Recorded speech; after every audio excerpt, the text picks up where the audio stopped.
Holy Raptors, Claire! Welcome down to the Chain Dogs podcast, where we talk about all things theme park news and roller coasters across the globe. Mikhail, it's so good to see you, man. How are you doing? I'm well. I'm doing good. It's good to be back. It's good to have you back. Yeah, for sure it is. Yeah. One of these days we'll have all of us back on the same show. If you didn't see the social media post, Sean is stuck on the M40. So hi, Sean. Yeah. So we've got a lot to talk about, like a lot. So we're just gonna fly in there. I just want to say hello to people in the chat quickly. Say hello to Haunted Hall Joe, Treehouse Coasters, Mark, Vix, Matt, Kyle. You're in there as well. And Theme Parks 2020. Show you guys, if you've got any questions, do fire away in the chat and we'll get to them when we can. But yeah, we've got a big show. We need to It's been a long time. We got a lot catching up to do. It has. So Park Warner Madrid. Let's start off with this. So this coaster, this Intamin Multi, that's what it is, isn't it? Yeah. Intamin multi-launch coaster. With a few little quirks in there. Should I pull that picture up? I do have one picture. Sure, yeah, go for it. Okay. Yeah. Boom. That's weird. So yeah. We've seen the top hat and other parts of it. Like there's a lot of photos floating around on the internet of it and stuff. Yeah. But I think it was confirmed today by the park that the official height is 45 meters, which would be around 147, 148 feet, something like that. Nice. So I'm not 100% sure how tall the S&S shot towers are behind it. I think they're around about 300 plus. And just eyeballing it before the height confirmation, it was looking around like half the size of those shot towers, if not a little bit more. So this checks out. So like it's a solid height. Obviously got the beyond vertical drop on it. So that's going to be an interesting mix of sensations in there just in itself. But sure. With what's interesting me the most about this coaster is that there are a lot of things about it that are just really quirky and just kind of like it's going to have a lot of unique character to it. Like some of the elements are profiled in such a way, like the drop off the top hat, specific, like right after the trainer come off the trim brakes. Mm-hmm. It's got a bit of a kink in it. Like if anyone's paid attention to the profiling and the little sort of like kink on the drop on Sky Rush, I say little kink, it's fucking egregious because it practically boots you out of the train. If you sat in the back row, it boots you out of the train. Really? Is it that bad? Oh yeah. Wow. Oh no. It's rude. It's violent. What it does. But it seems like Intamin have sort of tried to recreate that in this, and I don't know what kind of drugs they're snorting over in those offices in Switzerland, but I don't know. That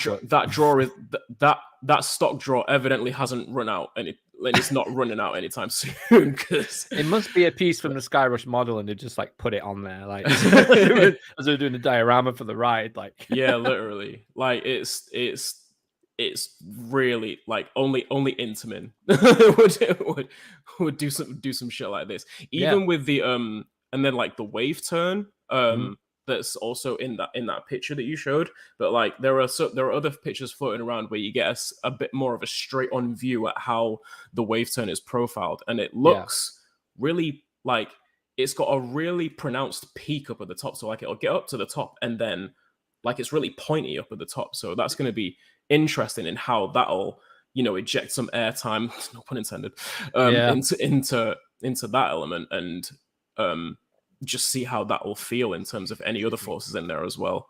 Yeah. If there's anything that Intamin have proved over, like with Velocicoaster, which we'll get onto, Yes, we will. and Conda, Tiger, other Intamin, Pantheon, other Intamins that have opened up recent in the last few years. All these there's yeah. There's unexpected forces in the, like, absolutely littered all on these elements. Yeah, you don't even know they're going to exist, and then they just hit you from nowhere. Absolutely Exactly. nowhere. Exactly. Yeah. There's things on Velocicoaster that just blew my mind, because I was like, oh yeah, it's a turn, and then like next minute, you like pushed into the seat, you're out the seat, you're falling up, like, oh man, it's Intamin. just they're crazy at the moment. They are on fire. So, they are literally on fire. So how about this? And I wish I would have known to send you the photos of this particular part of the construction, but I can't actually remember if we covered this last episode. I don't think we did. I think it was throughout this last week that I'd shown this, that I told you guys this in our CD chat. Yeah. But so this thing, because of like space constraints, like in the plot of land that it's taking up, it's, if anyone is aware of the two Gerstlauers over in Europe, Mystic at Wallaby Rhone Alps and Fury at Bobbejaanland Land. Yeah, the way those two coasters break, they operate a swing brake. So essentially the train hits the brakes, hits a spike, comes back down backwards, hits the brakes again. Yeah. And then like stops backwards and then comes back into the brakes. Okay. And it'll come to a stop on a turntable, and the turntable will turn it back into the direction of the station. Okay. Yeah. This Park Warner Madrid Intamin looks to have the same thing. Wow. Cool. So Intamin have developed something similar to Gerstlauer then with to get it back into the station. And it's the first time I've seen it on an Intamin. So it's the first time I've heard of it. Yeah, it's very interesting and a very space efficient way of obviously being able to stop the train in limited space. Yeah. So yeah, like that's going to be interesting to see that installed in there, and it's obviously this will all be confirmed as construction goes on and everything. The element right before that break is supposed to be the stall, like the stall on the ride. So it's gonna hit a stall and then go straight into this break. Well, they thought that double up S turn on Velocicoaster wasn't enough to end the ride, so they just throw a stall in it. Yeah, it's gonna be very interesting for sure. Honestly, I'm so happy it's so close to us as well. Like, we're so lucky. So close to you. Must be nice. Sorry, man. Evidently, you've got enough over there. You've got enough over there at the right time. You've got enough over there to keep you occupied. Everything within 5 hours of you is fine. But yeah, literally here though, it's like, it's Spain's a holiday destination for a lot of people in the UK, so it's gonna draw a lot of people into that park, which is great. It's really good, and I'm happy for Europe to get a sick coaster like this. This is gonna be nuts, man. Yeah, it's gonna be that, it's gonna be so good. I mean, we were just talking off air, and obviously it'll become apparent with the other stuff that we talk about. We were just talking about like how many new coasters, like Europe in particular, is going to be opening up in the next 1 to 2 years, over 2023 and 2024. Yeah. Like this, in addition to Two Tatis over at Parc Asterix in France. Then obviously we've got Exodus on the horizon in 2024, whatever that materializes to be, or however that materializes. I like that name, Exodus on the horizon. I like that. Thought Pat needs to send you some money for that one. Sounds like a video. Sounds like an Xbox exclusive video game. Yeah, it does. Yeah, it really does. Yeah. Yeah. But yeah, it's like, especially like with two high level intimate multi launches opening up so close to each other in neighboring countries. Like this is what we've wanted for so many years, ever since Taron opened up and everyone got to see how great that is, and then Tiger opened up, and then Velocicoaster and Pantheon over in North America opened up. Like we've wanted more of them for so long, and now that like they're popping up with regularity, it seems like it definitely seems like with the multi-launch ride hardware specifically, Intamin seems to have mastered that tech. It's geared up in some ways. Yeah, and like they've figured out how to. Well, at the very least with the more conventional multi-launch setup like Taron, Tiger, Velocicoaster, maybe not so much with the swing launches just yet. They seem to have gotten the reliability side of those coasters down. Yeah, like Taron is really reliable. Velocicoaster is obviously has been famously reliable for the past year now. Yeah, Tiger, you don't really hear about Tiger having that many issues either. Right. Pantheon's unfortunately a little bit of a different story, but I think with the innovations of the fast switch, track components that Intamin are experimenting with, and like just the switch track elements in general, the swing launches, the swing brakes now in this case, they're still trying to push themselves. They're still trying to innovate there, but they're trying to get that Hagrid switch track even quicker. Yeah, yeah. I think. I mean, nothing's ever going to stop Intamin from trying out new things. No. But I think with the multi launches, particularly, they're very close to just perfecting that tech entirely. I think. Yeah, for sure. Carl raises a good point, and he's also suffering from coming back from America and seeing all the great rides. Here he is. Oh, it hurts, doesn't it, Carl? It really hurts. That depression is real. It is real. It is a solid reality when you come back from out there. Yeah, but why aren't these kind of coasters in the UK? It's a very good question. It's going to happen at some point, right? Because we're so behind Europe now. Like we're behind Europe, not just America, but we're getting behind. Like Alton Towers is behind, Park Warner. So it's like, come on, it's got to happen at some point in this. I think Exodus will be a step away from being behind, but there's other sections of the country as well, and there's other million parks that it's just going to be interesting. Like, what kind of trend does that set off? Yeah, in terms of demand for like roller coasters on that scale again. Yeah. I was about to say this country. I'm not in this country anymore. But you can still say it, bro. In the UK. I'm not mad. Yeah, like whenever it's weird because whenever I think about just the lack of not even lack of, because I mean like in my opinion, like the likes of Nemesis and Smiler are still they're still like top 20, top 15 worthy coasters in my opinion. Sure. But whenever I think about just like the collection of parks and coasters we have in the UK, it's like I kind of almost always find myself reverting back to the situation of just like there's a certain culture. There's a certain theme park goers culture in terms of. I'm not even talking about just enthusiasts, but like no, I agree. Like families, groups of friends. Mm-hmm. There's a certain position that parks have within leisure culture. Yeah, definitely in the United States and throughout certain European countries as well. There are certain European countries that this doesn't apply to, but with a lot of European countries, this applies as well. Certain sort of presence that going to theme parks has within leisure culture that just isn't quite as evident in the UK. Like I don't like some like people may not agree with this, but I kind of just I know where you're going with it. Yeah, I kind of just think like like families still talk about going to one theme park a year. Mm.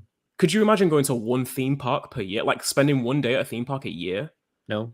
obviously, like you're not like you don't like we don't have we're not family people. We don't have families. We're going with groups of friends and stuff. Yeah. But I don't know. Just like when you think about leisure culture in the UK, not like it's not many people that talking about going to a theme park pops up as one of the first options for them to do something to do something fun for a day. Yeah. There's a multitude of other things you choose in the UK before you do a theme park. And I think and that's not even to say that there are, so like the UK is very diverse in terms of the things that you can do. Yeah. As the places leisure, you can be at the other side of the country in 4 hours as well. Exactly. Yeah, you can get around. People just don't. I feel like people just don't gravitate towards going to theme parks. No, to the extent that they do in Europe and the United States, and we kind of see that when like we like to complain about like parks, like why don't parks stay open longer? Why don't they close later and stuff? Outside of Scarefest and outside of like the Halloween events and stuff, when a park's open until like 9 p.m. or something like that, park's dead by 5. People don't stay. Everyone's gone. They don't know it's an event. I mean, I was we did one of the last run throughs on Toxic Junkyards with Scarefest last year, and we came out and someone was like, "Where do I buy tickets from?" I didn't even know there was like mazes going on. I mean, I was thinking to myself, right. Put myself in that position. How the hell do I not know there's something going on? It's everywhere. Scarefest is everywhere. It's on the advertisements. It's literally everywhere. But this guy's obviously gone to the park just with like his family, and he's like, "Oh, I didn't even realize these mazes were going." Like, and they are. Other than Toxic Junkyard, if you think about it, Darkest Depths is really hidden away. The attic's in the towers. So it's like, unless you know where to go, you know, and park maps seem to be dying out crazily across the whole of the industry at the moment. And everyone's going to the apps, but for someone who doesn't have the app, he doesn't know. But, so hopefully that guy comes back this year and experiences Scarefest properly, you know? But it's just a shame that people miss out on stuff because they're not in the know, you know? Like, you're not in the know. And it's just, it got to me a little bit. I was like, oh no, man, he's not experienced any of the mazes. He's come to Scarefest, like thinking it's a Halloween event. I was like, it's one of them. It's like they just choose to go to a theme to Alton Towers because it's Alton Towers. You have to go once a year. Yeah, that's the way it feels. That's what it feels like for a lot of families in this country. You know, they get the Sun vouchers. They get them all together off Kellogg's or whatever, and then they're off. You know, and they get in for less than 100 quid for 4 of them, which is very cheap. So it's a shame that some people in the UK don't, like you say, gravitate towards going to a theme park for the first thought in the head. I've got some free time. I'm going to go cinema. I'm going to go, play mini golf. I'm going to go, hiking, going Lake District, like Blackpool, but not go in the theme park. Just go to Blackpool. Yeah. There's a lot of people doing the North. A lot of people do it. Just go there. I think just like it. I had a thought that I was going to bounce off of that. I forgot what it is. I kind of just think that with on the subject of parks staying open later as well, a lot of and I'm not the most informed on this, but I think a lot of parks also have to sort of accommodate. That's also a good point. Yeah, they do. Pretty like to be home for this. Yeah. We used to getting called in when we were younger, so it's like ingrained in our culture to be in for tea. Exactly. But yeah, no, I think on the topic of parks staying open later, even outside of the Halloween events and stuff, like I think that parks also have to be very accommodating to the needs and preferences of their neighbors, and by neighbors I mean I don't even mean like residential areas nearby. I mean like farmers. And like farmers' lands, like Lightwater Valley, literally like So even with the Halloween events, and this was back in 2019. I'm not sure what the case is now, but even with the Halloween events in 2019, when like Water Valley would stay open like past sunset and into the night and stuff, they had to close. They had to close the Ultimate early, right? Like keep the rest of the park running at dusk. Yeah, they would keep the rest of the park running, but they had to close the Ultimate at dusk. Wow. So it wouldn't scare neighboring farmers' cattle and animals. I had that told to me by the park president. Wow. And it's just like, yeah, I get it, but like that's just it's things like that parks in this country have to deal with as well. Yeah, for sure. I mean, it's like Universal can't have massive fireworks because they're near a residential area, right? But they still have fireworks, you know. They still have some form of a fireworks show, and that Hogwarts fireworks show is fucking amazing as well. Yeah, they do well with what they can. But yeah, like it's things like that that I think like the sort of culture of leisure in this country, as it has been for years as well, for however long, for decades. Yeah, it hasn't been very accommodating for multiple park visits and generating the sort of demand that puts the pressure on these parks to really invest in world-class roller coasters. Also, doesn't really help that the UK theme park market is pretty much monopolized by Merlin. Yeah, they see no competition from anybody. No. This is why London Resort would have been such a kick in the arse for Merlin, basically. And you know, like we got London Resort it hasn't even happened yet, and we got Exodus at Thorpe out of it, right? So and literally, and they now run the Sandcastle at Blackpool, which is across the road from Pleasure Beach. Exactly. That's funny. That's funny. They own funny when you think about it. Of Blackpool, and now they own across the road. You know, It's like it's bizarre. That's so funny. Bizarre. They own way too much. But yeah, like you think about the United States. How many massive parent companies do you have operating theme parks? You have I can think of at least 4. Yeah, exactly. I mean, Six Flags, Cedar Fair, SeaWorld, yeah. Universal. I don't even want to talk about Disney. We don't even need to mention Disney in this case. No. Hershend as well. And then there you go. Yeah, and then like the myriad of independent parks as and well. And they'll just drop parks.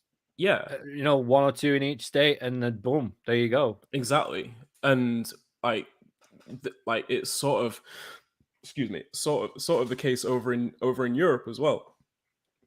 A lot of parks with big names, all in competition with each other. Competition being the key. Yeah. Like we barely have that in the UK. It's just it's Merlin or nothing, pretty much. Yeah, Merlin or Pleasure Beach. Yeah, the small independent parks aren't competing with the likes of Towers and Thorpe, etc., even Chessington, in terms of the revenue, the revenue power that those parks have in order to invest in notable attractions and stuff. So I don't think it's one. This is a really long-winded answer to Carl's question, but it's a good topic though. It's a good topic that I think we've avoided it for a while talking about it. I really don't think it's one particular thing why we don't see coasters pop up in the UK as much as in other continents. I think it's a bunch of different things that have been the reason and have been building as reasons over time. And I'm not going to sit here and say I have the answers of how we reverse that, but I think there's a lot of different things to address in order to a lot of deeper rooted things than maybe people realize. Deeper and political as well, rooted issues. But I think we just let people just get away with too much stuff about complaining in this country. I don't know, just let it,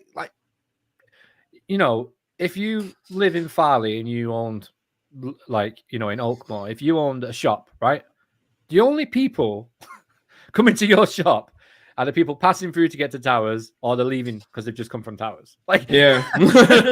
there's like four houses in Oakville, right? And then you've got Tesco at Utoxeter, and so like just Towers brings everything. I mean, the amount of hotels that are popped up, Airbnbs, private houses to rent, like literally next to Towers for that reason, and they charge hundreds for them because they can, and that's what Disney does to Florida. Everywhere is just, and Universal as well, obviously, but everywhere is just a cash cow. You could set up a business in 10 minutes in Florida, and if you've got advertising dollars, advertising potential everywhere. It's just free advertisement. It's mad. It's like the amount of knockoff Disney, not knockoff, but not Disney park stores. Yeah. In Florida is like literally, it's like our corner shop. There is literally a Disney shop. You can go and get anything Disney. You want a Mickey Mouse keyring? Go across the road, you've got one, It's like Carl said in the chat, I'm just looking in the chat as well. Like Carl said, like there needs to be more advertising. Thought carnivals everywhere, which is good, but parks need to use TV and radio advertising more. And then like billboards and other ways of advertising in places where people aren't just like in front of the TV or events. In the car. Events. In events. Yeah. In shopping areas and stuff like that. Like let people see what you've got going on in places where there's going to be a lot of eyes. There's going to be a lot of people around. Yeah, exactly. There's other ways to do it, and I think we need to I would not like to work at a UK park having to make these decisions, because it would just be a nightmare. You'd want to do something like, let's build a multi-launch. Okay, right, where are we going to put it? Right here. Right, okay, we've got to ask this person for this permission because they owned this wall 400 years ago. Oh, damn, that's where the brakes were going to be. Sorry, we can't do the coaster. Like, it's like, all right, great. How about think outside the box a little bit and just come up with a creative way to one thing I'm it's not directly related to what we're talking about, but in terms of creative design and sort of bringing visualizations of new projects to life and stuff, it's not necessarily so much about how you do it, it's about doing it. It's about it's about problem solving. There are different types of ways that you can deliver a visual, different types of programs and different software that you can use to deliver a visual. If you want to use them in collaboration with each other, it's not one way to do things. Like, I mean, you can even 3D scan your area now and plop stuff in Unreal. Like, that's but Nemesis was a creative way of building a coaster, digging the pit, getting it up to that little bund on the top, and then sending it down and just keeping it going downwards and downwards and downwards and downwards. That was the only way they could get the height that they needed for all the inversions, for the layout, the ideas that they had. So it's like, we've done it. We've done it. We have a track record of doing it. Every ride in the UK is a creative nightmare. There's so many things you want to do, and there's only so much you're allowed to do. Well, not because it's your fault, it's because it's just the rules, the red tape. So much red tape. Carl and Treehouse Coasters. Well, Carl said, don't blame Pleasure Beach closing early. Apparently, I had seen that the last late night riding at Pleasure Beach 9 p.m. closed. Yeah, it was closed at 9, but like it was super quiet in there, like into the evening and stuff. Well, this is what Carl said. It was dead compared to other times. Pleasure Beach is sort of not a unique situation, but it's a very particular situation in terms of like their pricing and stuff, isn't it? But yeah, I mean, like, even especially this year, like, ticket pricing is a big reason, like is a big component in all of it as well. And then like Treehouse Coaster says parks need to stay open later in the summer over the weekend. Well, that's just the thing, isn't it? Like if like parks can stay open, but if people aren't here to enjoy if people aren't there to enjoy the park like into the later hours of the evening, then parks start losing money, and like so, there are a lot of times where parks are run by people who value profit over guest experience and then make profit-based decisions, such as like cost-cutting based decisions, such as limiting hours, which it happens a lot. And 100% correct. Yeah, like it's unfortunate. And that isn't sent from down here. That isn't sent from park operations. That's sent from way up. Oh, of course. Like, it is not the people day to day running the park, you know, on the social media, people who work in park operations, the managers in operations, the park operations departments, everything, like the park operations departments, you're gonna find them argue the point, making like you're gonna see their way of thinking more closely aligned to providing the optimal guest experience. Yeah, for sure. Than the higher ups in corporate. Yeah, in a lot of cases. And like because they're the ones who are interacting with guests every day. Yeah, the ones that get shit for it as well, you know. Exactly.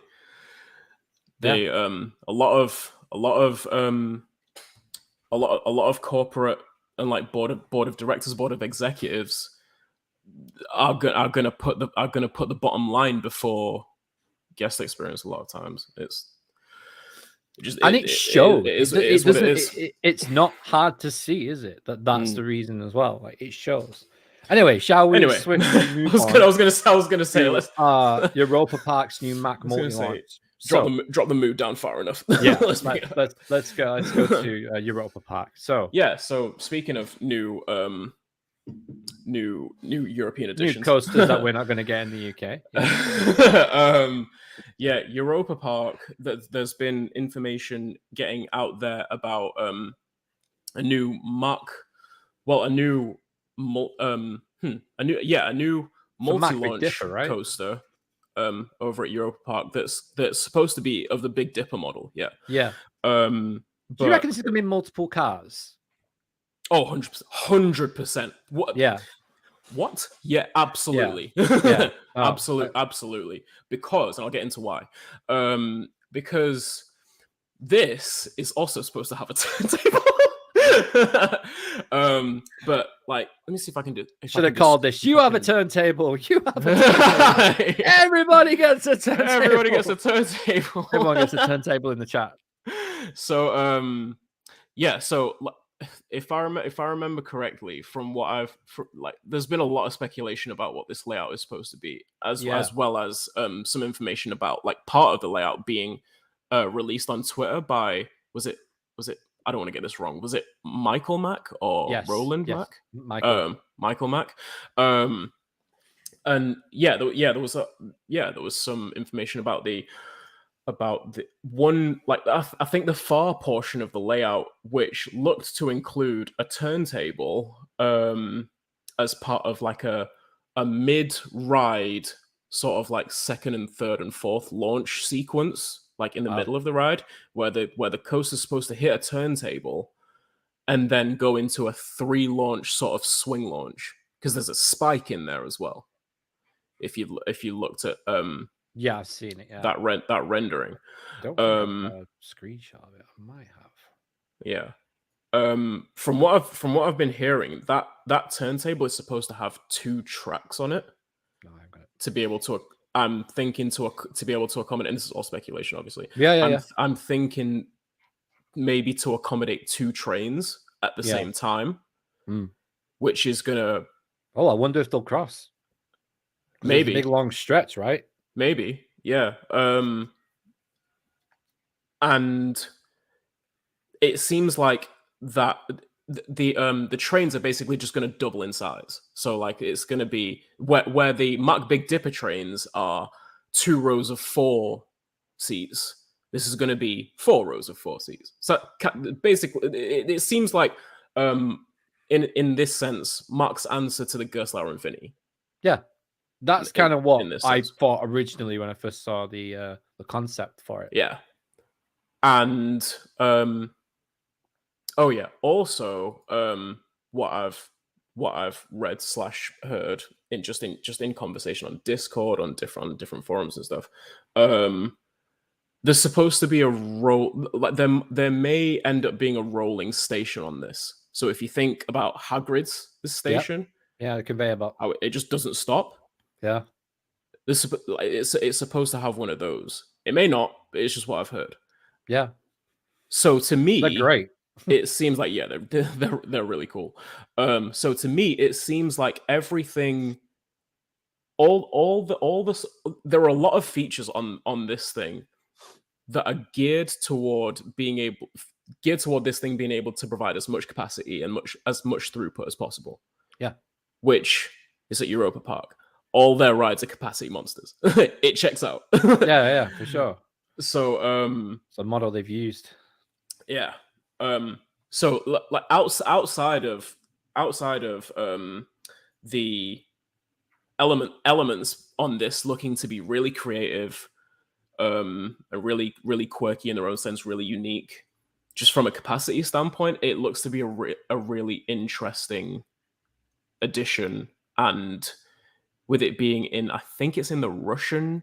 A new Russian? No, not Russian. Czech, Croatia area of the park. Yeah.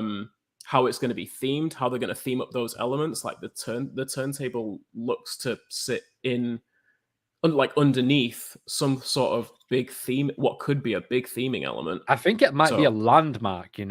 Maybe in Croatia, but I don't know what it is. So maybe I couldn't tell you. I've never been. It looks like it's going to be a really interesting coaster once it's going to be a nice area. It's Europa Park to do everything. Of course, that park is gorgeous. I mean, you don't even need to go there to know how great that is. Definitely. So are you guys thinking in the chat about this new coaster at Europa Park? Is it making you want to go out there when it's built? Let us know in the chat. Let us know in the comments. Also, give this video a massive thumbs up, guys. We really appreciate it. There's a few of you watching tonight, and we thank you so much for joining us. Shall we move on over to near your neck of the woods? Across the pond, anyway. Yeah, let's do it. We're getting closer and closer geographically to the main topic. Yes, we are. I'll let you go with this because you seem to know a lot more about Dollywood and what they're up to or what they're supposedly up to, but we'll speculate. Yeah. So Dollywood. Apparently, it was announced a couple of days ago. A couple of days ago, or maybe back end of last week.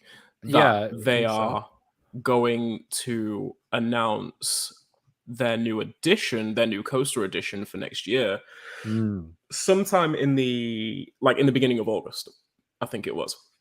Yeah, and they have been sharing photos of like just a bear. Basically, I'm not. I don't really know what they're alluding to, but Expedition Theme Park, right? Sam posted some photos of like a bear wanted. It was like an award for a bear or something. I thought it was really cool. I'm trying to find the photo, but I'm sure it was Sam's page. I'm sure it was. Let me just have a quick search. Because I know they've been out there. But it was literally like a bear it was like a warning. Yeah, it was like a bear's head on a wanted poster or something. Yeah, that's it. Yeah. Something like that. Let me see if here we go. Paddington the Riding coming. Yeah. Report any bear sightings. Have you report any beer sightings? Give you a few of those in Vancouver. Yeah, if seen, contact Ned Oakley at the outpost at Wildwood Grove or call. And there's a number there to call. What happens if you call a number? I have no idea. My friend Jack, Jack Lathrop, Thrilling Moments Photography on Twitter and Instagram. Shout out Jack. Yeah. He I mean, Dollywood's been his home park for years, like, Wow. and he's from Tennessee. He's very much in the know about this place and what's going on here.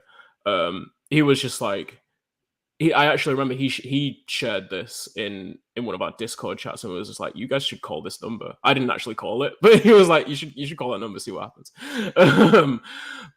So there's something, you know, kind of fun going on there. Really clever. Such a clever way of doing it. Yeah, but yeah, to my knowledge, this is supposed to be. So if anyone knows anything about Wildwood Grove, you know about their newest area being Wildwood. No. If anyone knows anything about Dollywood, sorry, you know about the new area being like their latest area being Wildwood Grove, and which has a Vekoma suspended family coaster there called Dragonflyer. It's very much this sort of like enchanted forest kind of area. Very charming, very cute, very expansive as well. Phase 1, it's a two phase project, if I'm not mistaken. Phase 1 is pretty big in itself. Yeah. It sits all behind Thunderhead and Mystery Mine on the left side of the park. Wow. And they opened phase 1 with Dragonflyer and a few other attractions, a restaurant, a few shops around there. And like with phase 2 supposed to be all just further back, basically. Send it. Yeah. And it's a huge area. What I've been hearing is that it's looking like it could be a sort of out and back style family motorbike kind of coaster, but like super expansive, because Dollywood have only gone and said that it could be it's going to be the largest single attraction investment of the park's history. Now, if they're going for a family coaster for that, first of all, I kind of don't think they were referring to just this specific coaster as their single investment. I think they're talking about the entire phase 2 of Wildwood Grove. That would make more sense, wouldn't it? It would make more sense. But within that, like I mean, like there has been information released about Dollywood's next 10-year plan. Yeah. And the kind of money that the Dollywood company is wanting to spend on it, as well as like new resorts and improvements to the water park and stuff like that. Yeah. But like they are like a lot of money is being thrown into this. We're going all in with this, right? Yeah, 100%. So it like if an extensive out and back like very story driven family coaster is what they're going for, there's going to be a lot added to the experiential side of what it's about to be. And that's what has me really interested, because like Wildwood Grove is a really, really nice area, and it's the type of area that you could have, that you could the creatives at Hirsch Studios and within the Dollywood company, there are a lot of different directions that they can go in terms of the stories that they want to tell, and how they want to tell them within that area. So yeah, it's going to be very interesting to follow along with and see what this turns out to be. And I think it's supposed to be opening next year as well. So wow, so that's going to get going soon. It seems like it's already getting going. right now. I hope it is, something like you say, like an Intamin family motorcycle coaster or a motorcycle coaster. I really do hope that, because we haven't had anything on Hagrid's level like that since Hagrid's, Right. Yeah. So, and we'll get onto that soon, but it's so cool to see another one being built. If that's the case, I'm just excited, just as a coaster enthusiast, to maybe get an opportunity to ride another ride similar to Hagrid's, but not Harry Potter themed, would be like And at a park that isn't a Disney or Universal park. Yeah, exactly. Well. Yeah, that's a massive thing. That's a huge statement, though. That's a huge statement if we build something like that. For sure. Do you see how much Hagrid drew? Yes, it's Harry Potter. Yes, it was a new land. But you know, Dueling Dragons was there before it. So it draws so, and it doesn't drop. The queue line does not drop. 70 minutes from no, it does not. Every day, every hour, even at close. It's like single rider never opens. It's like you're in that queue line and you are going through that queue line. That is the reality. You have everyone loves that ride. Like people come from all over the world just to even with Velocicoaster there now. Like people still come from all over the world. Velocicoaster's queue line is I would say when I was there for the 2 weeks, 90% of the time shorter than Hagrid's. I don't think I ever saw Velocicoaster's queue get above 50. I think 50 is the most you'll get for Velocicoaster, and that is pretty close to being almost out of the queue line. That's what I experienced. I was in the back end. I was right outside by the roll. You can't really go much further back than that unless you start going down the bridge on the outside. Sure. But yeah, anyway. Another coaster as well, which is rumored to be or an attraction that's coming to a park is Worlds of Fun. The announcement now, the new Titan style train and track, isn't it? That's what it is. It's a new train and a new track. From GCI? Yeah. So it hasn't been confirmed that it's not that this will like just lots of rumors going around. Yeah, there's a lot of rumors, a lot of speculation, a lot of what people want to see. And just like I think it was Worlds of Fun directly who tweeted out. They were literally stood next to it. Well, it was I can't remember who it was from, but it was a picture of what looked like a suitcase on a train or something like that, with a lot of stickers from different countries in it. And if anyone's been to Worlds of Fun, they have areas and lands loosely themed to different countries. So the sort of like main logo feature, it's kind of like an around the world in 80 days kind of deal. It's like a hot air balloon, and like you go and it's like a hot air balloon journey like around the world, like going to different countries and stuff. So like there's different, it ties in with their brand. Yeah. So like the picture I saw seemed to be like I said, like a suitcase on the back of a train with a bunch of different, like the stamps for different countries you get in your passport. Yeah. It looked a little bit like that, and like it read after something, I'm paraphrasing, but something like after 50 years, like a new attraction is coming to something like that. Yeah. Which made me think of what's the significance of saying after 50 years? I still don't know. But I'm wondering if their old Orient Express roller coaster has anything to do with that. I don't know if you I'm not familiar with this park. No, I'm not familiar with this park. That's fine. Or I mean, like I don't. The Orient Express might not tie into it at all. Orient Express is just an old arrow looper that they used to have that had interlocking loops, kind of like Loch Ness Monster at Busch Gardens, Williamsburg. Oh, really? Yeah. Oh, cool. It looked pretty cool. What color was it? It was all red. Well, the track was all red. So to the speculations that's been going on, I think it had been almost confirmed, or like there was very heavy rumors that Worlds of Fun was supposed to be getting some kind of wooden roller coaster, or just something from a wooden coaster manufacturer. Because in that sense, there's been a lot of people saying that they would like to see like a ground up Titan track roller coaster, like GCI roller coaster using the Titan track, and I would from start to finish. Yeah, I would love to see something like that could include the new Infinity Flyer trains from GCI.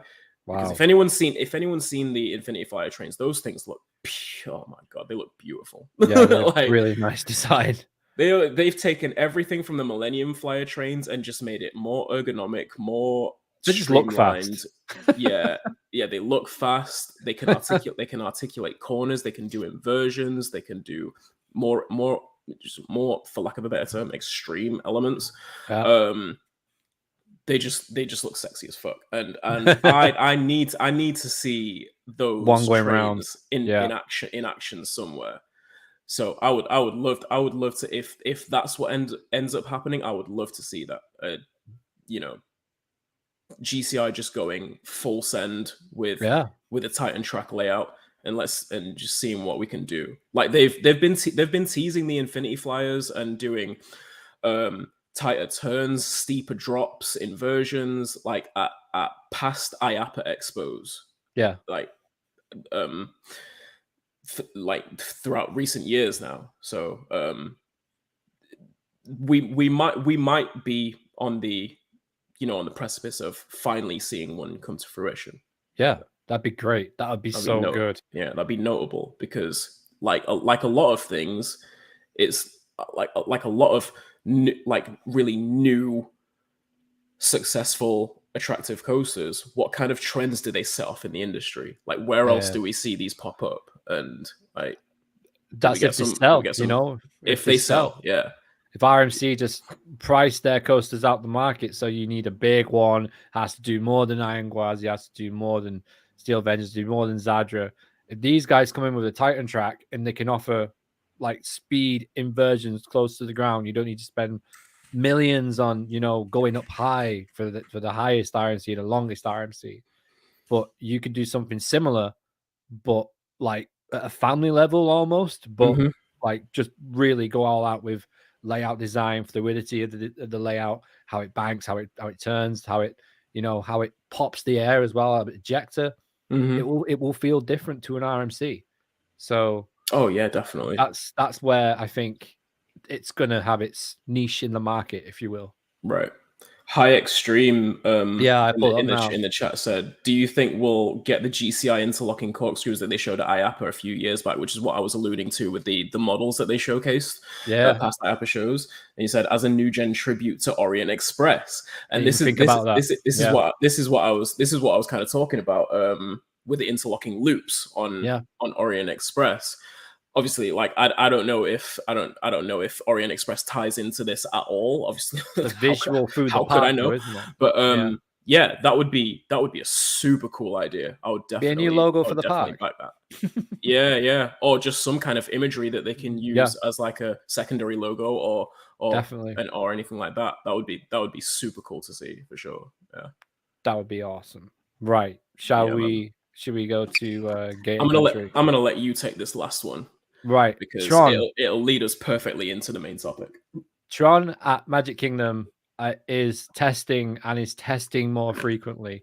I rode the People Mover so much to try and get some test footage. I didn't see it once. I did get the new narration of the People Mover though, which was fun. But it was I tell you what, guys, to see that thing in person, the height of that turnaround after the launch, it's high. It looks intense. It looks so good. The whole building with the canopy and everything. It's stunning. You can see the walkway. You can see where the railroad is like being put under the tunnel underneath it. It's insane. It's going to be so good. It's going to open up Tomorrowland so much. It's going to be amazing. I can't wait. This is what it needs, because you get to the Carousel of Progress at Tomorrowland and it just stops. You've got this little cutout for Space Mountain, and then it just stops. This is just going to open that park up so much. It's going to give you so much more to do. It's just one ride, and it's just it looks incredible. I can't wait. I'm going back out there in 2024, so I'm stoked to get on that ride. I really am. And if it's Shanghai where they have Shanghai the original, the first Tron coaster that they did. If it's anything like that, then yeah, I'm all in. But it's going to be interesting. It's interesting to see how it just fits in perfectly with Space Mountain as like a visual for a skyline. It's like you've got the old but not the old, if you know what I mean. But like it's literally like the next step up of Space Mountain. Yeah, I get you. It's the next Tomorrowland, you know, it's Mm-hmm. the future of now. Like that is what it kind of looks like, and it just comes across so well. Sure. It's so clever. And I'm not even seen it fully built, but when you go around on the Grand Prix as well and you're just looking at it, like it's insane. It's going to be such a good coaster. Don't know what it does inside, but it's a big building. It's big. It's huge. I think it's bigger than Cosmic Rewinds. Like it's big. Oh, I don't. It's taller. I think it's taller. I think it's taller at the back. Yeah, I'm pretty sure it is. I think so. I might be wrong, but it's a sizable building. Yeah, I mean, in any case, it's a big ass show building. Yeah. I was shocked at how big it was. I was expecting to see the canopy, and then that would be it. Right. But you can see down the launch into where they have like they've got like house lights on, and you can always see down the launch. And when the house lights are off, that's when they're doing the testing. I was just unlucky to not see it. And I got back from Magic Kingdom one night and went on Twitter, and someone literally filmed like the lighting package. I was just there. I was just there. Like, fucking kidding me. I was just on the People Mover about 2 days longer. I was there 20 minutes ago. I literally got out of the Uber at our hotel, and I was like, I was just fucking there, man. Like, it's not fair. They taking the piss, man. Yeah, they knew what they were doing. But I could see they had an Imagineer there because they have the orange hats and orange high vis. I could see 2 or 3 at one point, like just on the catwalk, which was cool. I was like, oh my god, it's an Imagineer. I was like, that's mad. That is mad. Like, might look back on. You saw an Imagineer in person. It's crazy, right? Because like you see them on Disney Plus all the time and all the documentaries, and you think, oh, I'll never see someone like that. It's so inspiring, and you just see them, and it's just it's great. It's crazy. Yeah, it's crazy to see them working the magic, man. Yeah. No. Tron is like the Tron Light Cycle Power Run at Shanghai Disneyland. That has been like I've always thought of it as. It's weird, like not the most intense, because obviously because it's a Disney park, it's not going to be like one of the most intense coasters or anything like that. But at the same time, it has a max speed of like 60 miles per hour, something like that, off of the launch. But more so, just the way that ride is crafted, the lighting package it has, the lighting and like visual effects in the show building and on the launch as well. The trains as well. It screams out to me visually. Like I've wanted to just experience that for so long now, just from a visual aspect, even just to be under the turnaround before it gets in the show building, just to take photos of the light package and the canopy and stuff like that. Literally underneath it, the path is literally underneath. Literally, like it curves up into that whole plaza, which is under the turnaround, isn't it? And just I've seen so many photos of that lighting package with the train going around, lighting package on the canopy, and just thought I need to see that in person. I have to see that in person. So I want to see it. I want to feel it, and I want to hear the atmosphere of that ride, because it's what's going to produce that. So to know that one is popping up at a park in a place that is a little more accessible to me. Excuse me. Just man. Like that's one of the ones. Like I feel like Guardians.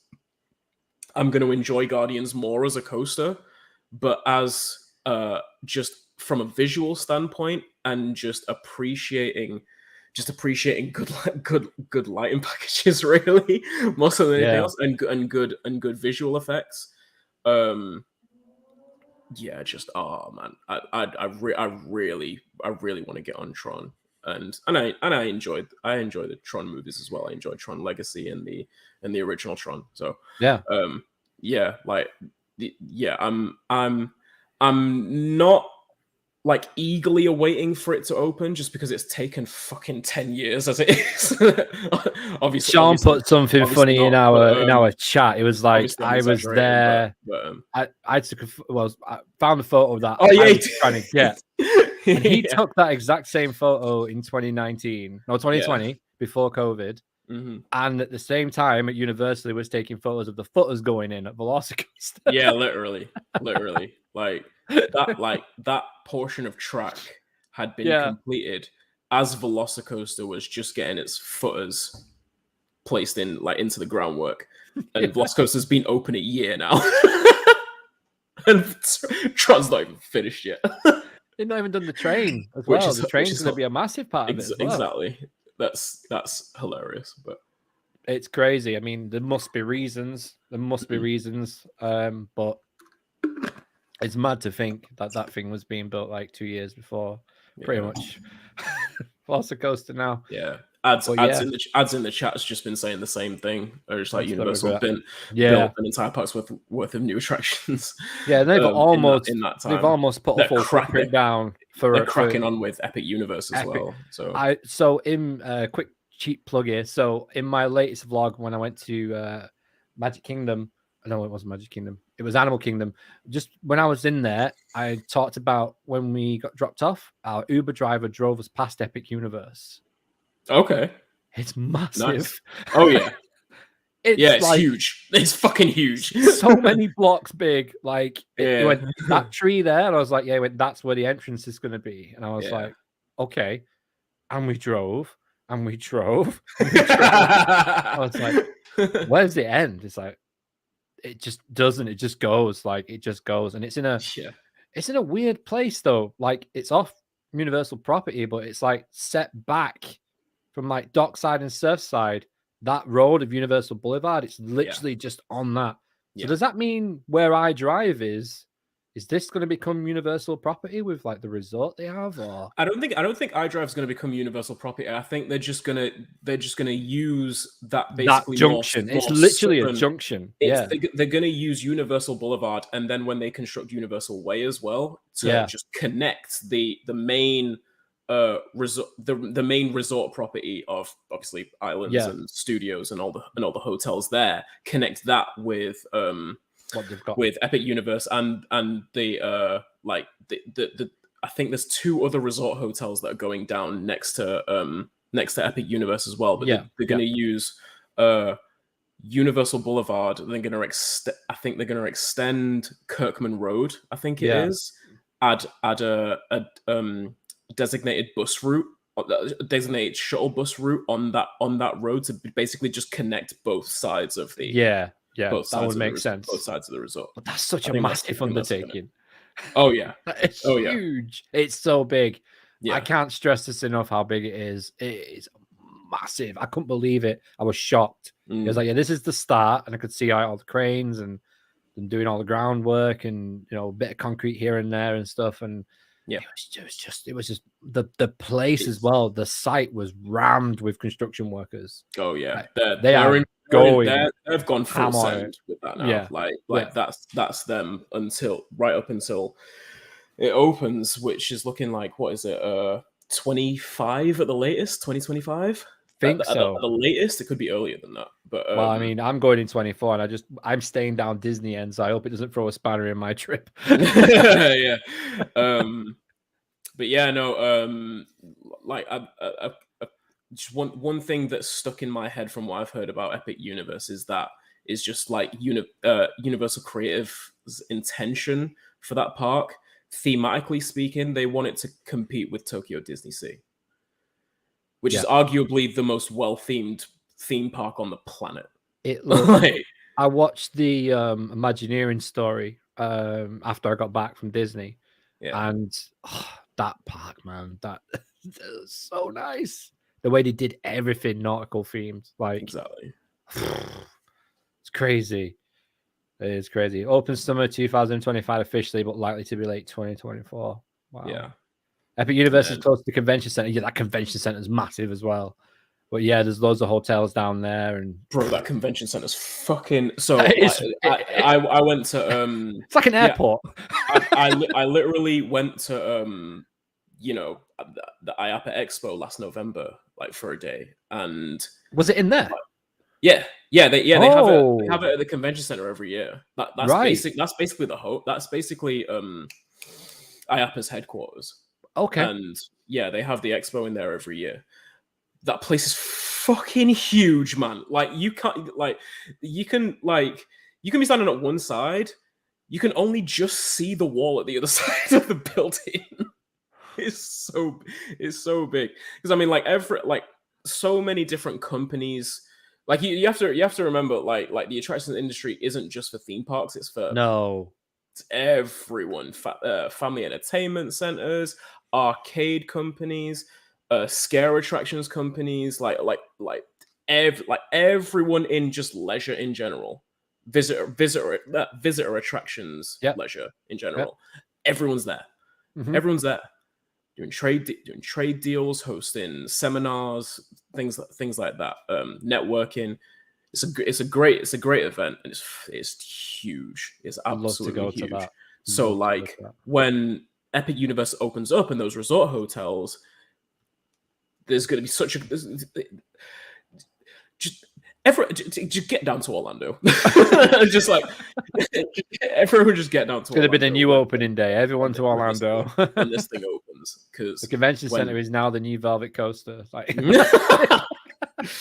essentially, that's what it's going to be for America. You know, that is what it's going to be. Yeah. Everyone's going to meet up, go to Epic Universe, go to Universal, get them free shuttles, and have a time of their life, man. That's what it's going to be like when it opens there.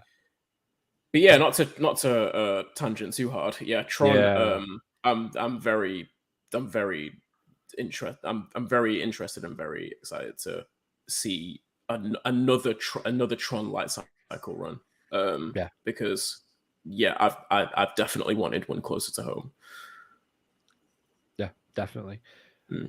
Right. So for anybody that doesn't know, I just got back from Orlando. Segue. I think it was 2 weeks ago now. I don't even know. I've lost track of time. But it was the first time ever going. We stayed up by Universal, but ended up going to Disney more, which was bizarre, but we did. It was so overwhelming. It was like, as soon as we got. Where'd you want to start? I don't know where I want to start. Where'd you want to start? I don't know. Where should I start? Should we start with the Disney stuff since we were just talking about Disney? Yeah, all right. Let's go with that. Yeah. So and then we'll get into Universal after. The first time I got out of the Uber at Magic Kingdom, like I was blown away by just the scale of how to town they went on everything from like door handles to carving in the wood to the flooring. Just everything was just massively insane. It was incredible to be there, and it was everything I hoped for and more. It was just so inspiring. Like my head just exploded. Where were your expectation levels for my expectation levels was like, oh, I'm gonna turn up, I'm gonna see the train station, I'm gonna be like, yeah, this is cool. But like, I didn't even know you had to go to the transportation and ticket center before getting to Magic Kingdom. We got dropped off there, and I was like, monorail or boat? Okay, we'll do the boat, and we'll do the monorail next time. So we got on the ferry boat over there, and we got off. The cast members were beautiful with us. They were awesome with us. You know, they're excited, and you could tell that they knew that it was some people's first time. Because obviously, every day at Disney, it's going to be someone's first time. So it was cliche. It was so magical, man. It was mad. All the nostalgia, all of the music, the rides, the IPs of like things I grew up with. Right. You know, like Peter Pan, all that kind of stuff, man. It was just made you a kid again. It really did. It does what no other theme park does, and it just turns you into someone different when you're there. Was this your first time going to a Disney park? Had you been to Disneyland Paris before? No, the only Disney experience I had was in the Andale Center in Manchester. Oh, I used to have a Disney store, right? Yeah. So that was it. And I'd watched the Imagineering story before I went. I watched it when it first came out. It's the first thing I watched on Disney Plus, and I kind of respected it more, even though I've never been. But actually walking on property is just it's out of body experience. You see the castle. Yes, it's a castle, but you see it, you're like, you just can't put it into words. You can't do it justice. No photos. It's one of those you see it so often. You see it so often on the internet and on like in TV shows and or whatever. Yeah. Like you see it in person for that first time. Your mind kind of doesn't want to believe it's real. Like nah. And I was expecting it to be rammed as well. Like it was rammed at times, but it didn't even matter. You know, we chose the rides we wanted to do. Wanted to do Pirates, wanted to do Seven Dwarfs, wanted to do Haunted Mansion. You know, Big Thunder. Wanted to get on all them rides. Space Mountain, which I didn't actually get to do. It went down on my lightning lane last time I got to go there because it was on 110 minutes the whole time I was there. God. I was like, damn it, was so busy, mate. It was so busy. I did not plan for It's that. literally one of the busiest parks in the world. Right? Yeah. The whole of Orlando was just heaving with people everywhere. Yeah. Even I drive, you know. So it was just packed. So we kind of picked and choose what we would do on each time we went, which is probably why we went to Disney more, because I had more to do. There's more rides, you know. So when you say Disney Mall, are you talking about Disney Springs? No, so we did more at Disney. We stayed up by Universal, but we actually came down to Disney more. Okay. I just had so many rides to get on. Yeah, you know, so many rides at different parks, and there's more Disney parks and Universal. So that was that basically. I didn't expect it. I was expecting to just go and ride Velocicoaster every day. You know. There was just so much. I know. Well, every time I went, I did. So it was so unexpected, and because Danielle isn't a massive coaster enthusiast, she could go on everything at Magic Kingdom. You know, right? Everything bar Everest, the Animal Kingdom, and then like Hollywood Studios. Well, yes, everything basically. So it was more. We had more fun together going to the Disney parks. I would have to go on Velocicoaster on my own, for example, but she did do Hagrid's twice. Nice, which was cool, which was awesome. Which massive step up. Like the first ride she went on was Seven Dwarfs, and on the back that's got some air. It's fun. It's a fun ride. It's a fun family coaster. I really like it. It's a mini. It looks quite fun. It looks quite fun. Have you not ridden it? But I've not. I haven't been. Hey, it's not short, man. I haven't been to Magic Kingdom since I was 11 years old. Wow, okay. My last time I went to Florida, I went to the other 3 Disney parks all in one day. But wow. we decided to go to Hollywood Studios, Animal Kingdom, and Epcot just because I had never been to them before. Like last year was the first time I'd been to those 3 parks. I think the first time I'd ever been to Walt Disney World, we just went to Magic Kingdom. Yeah. So I wanted to check out those 3. Yeah, Seven Dwarfs does a nice little surprise at the start. What Sam says launches you out the station. It drops you down to the right, and you like a little S-turn. Yeah, it's so cool. Honestly, we got on the back row first ride, and I came off it like that was a wicked family coaster. That was so much fun. Yeah, lots of air. It's not short. It's cool, and the swinging actually works. You feel it. Nice. When you hit on the last drop out the mine, you come out the mine. There's like a little, almost like an old school B&M drop off, you know, with a chain. Oh and you bank, but as you hit the highest G point on the turn, you swing out and it goes, and you watch it, and everyone like when you hit the swing. Nice. It's great. It's great. So that was a Big Thunder was so much fun as well. What do you think of Big Thunder Mountain? That's an ejector machine, my friend. That is an ejector machine. It's one lap bar. It's crazy fun. So much fun. It's great in the evening. Oh my word. We got a back row ride on the evening about 7 at night, just as the sunset, and it was mint. It was so much fun. I love the one at Disneyland Paris. That's literally one of my favorite mine trains. Like right up there. I've heard a lot about that. Yeah, that I remember doing the one at Magic Kingdom as well, but the one at Disneyland Paris, my God, that's definitely like one of my favorite mine trains. Right up there with Colorado Adventure at Phantasialand and Thunderation at Silver Dollar City as well. Yeah, they do a real good job with the Big Thunder Mountains for sure. Yeah, and just like all the music, the way like the shows just randomly going off on different parts of. We was in the first time I was at Magic Kingdom. We was literally in the Christmas shop, and we came out, and the fireworks went off for the parade. shit ourselves. We thought like tons were going. We didn't realize they did fireworks during the day. You know, like, we see them twice a year at Towers. So it's like we just came out of the shop. It's like, what was that? And I was like, that was fireworks. We both went like that.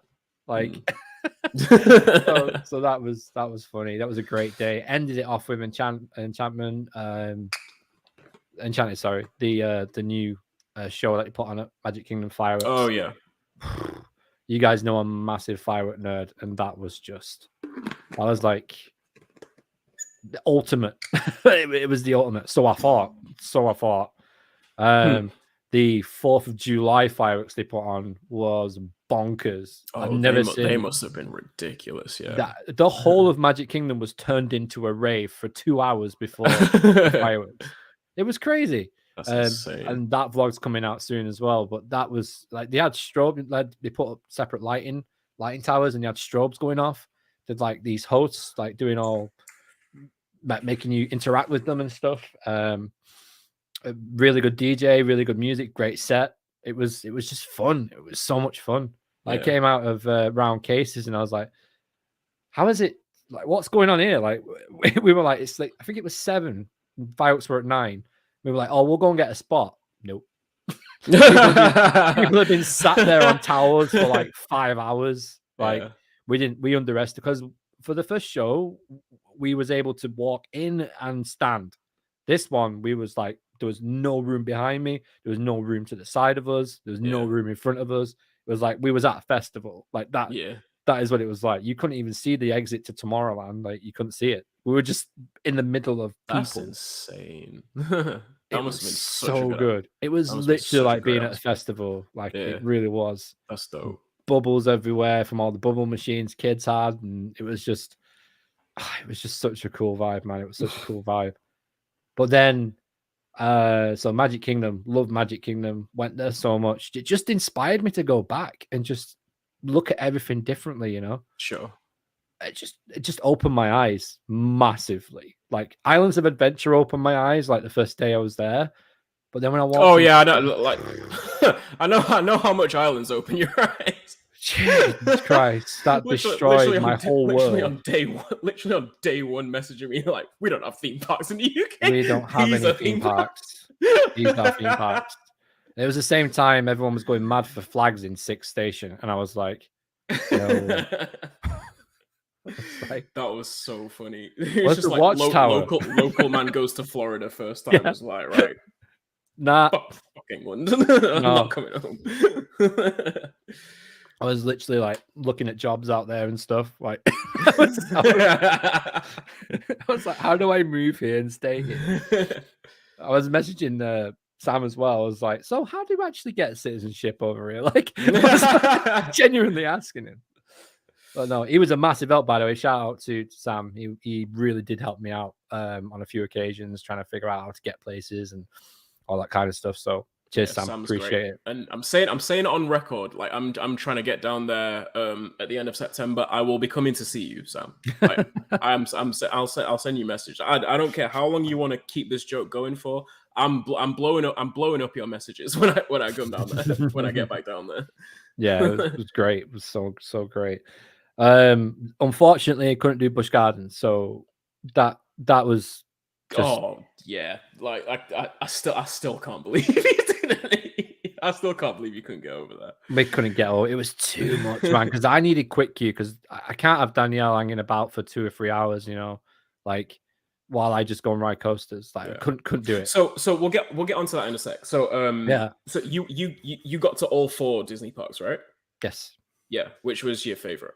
Was it I suppose Magic Kingdom, right? Or just taking the initial sort of, not shock value, but just biggest reaction, initial reveal away from it? Yeah. Looking at each park objectively, which one did you like the most? So obviously, Galaxy's Edge was that's my home. yeah, pretty much. I'm moving into Droid Depot and I'm moving in upstairs. But no, it was Magic Kingdom overall. Everything I saw at Magic Kingdom blew me away. Yeah. Not everything in all the other parks blew me away.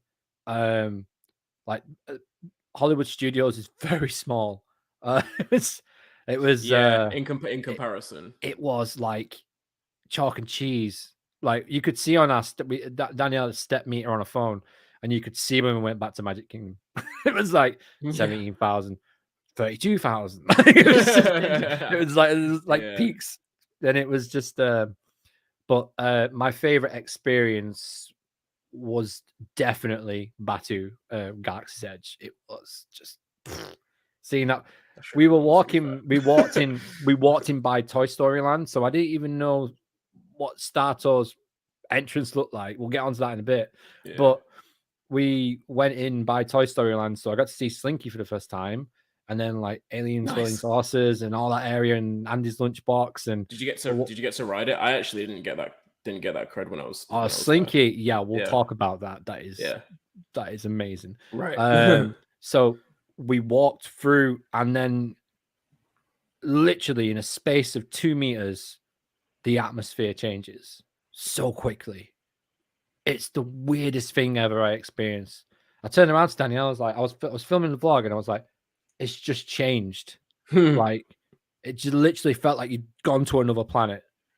Everything changed. The noise literally feels like it creeps up on you, but when you realize it, like it just hits you instantly.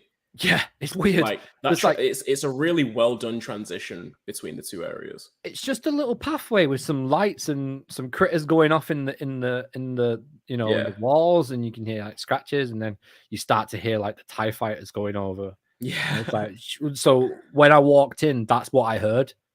I couldn't have timed it any better. I walked in, and it was like straight over my head, and I just looked around. And I'm seeing Droid Depot in front of me. I'm looking over, there's this droid cart selling Coca-Cola and Sprite in thermal detonators. And I'm like, what's going on? And then I look over and I see Ronto Roasters. And then I see like, it was just mad. And I didn't even see the Millennium Falcon until we came off Rise, because I was like, we need to go to Rise. Yeah, like it's when you enter into the area, take a left way, like from Toy Story Land, like it's on the side where Rise is first. So like you hit Rise first, and then you have to walk like a ways past Rise. You even hit the marketplace before you get to Smugglers. I got all the smell. I literally walked past Ronto Roasters, and I was looking at it, I was like, oh, I can smell it. And then I could smell like the Ronto wraps and everything being made, and the marketplace, there was like smoke coming out of Ronto Roasters, and it just looked like a bustling little village. Like it was just, I was like, I want to explore, and I was like, I need to go to Rise because it'll have a big queue. If I don't go to Rise now, it might go down, and then screw it over. We got to Rise's standby entrance because Lightning Lanes was not an option. They were sold out. So we ended up waiting 150 minutes on the first ride. Oof. Yeah. The queue line went into the Muppets queue line. We went out of Batuu, back through the entrance to Galaxy's Edge. Right. And then, so after an hour, we actually hit the main queue line. Oh my God. We didn't.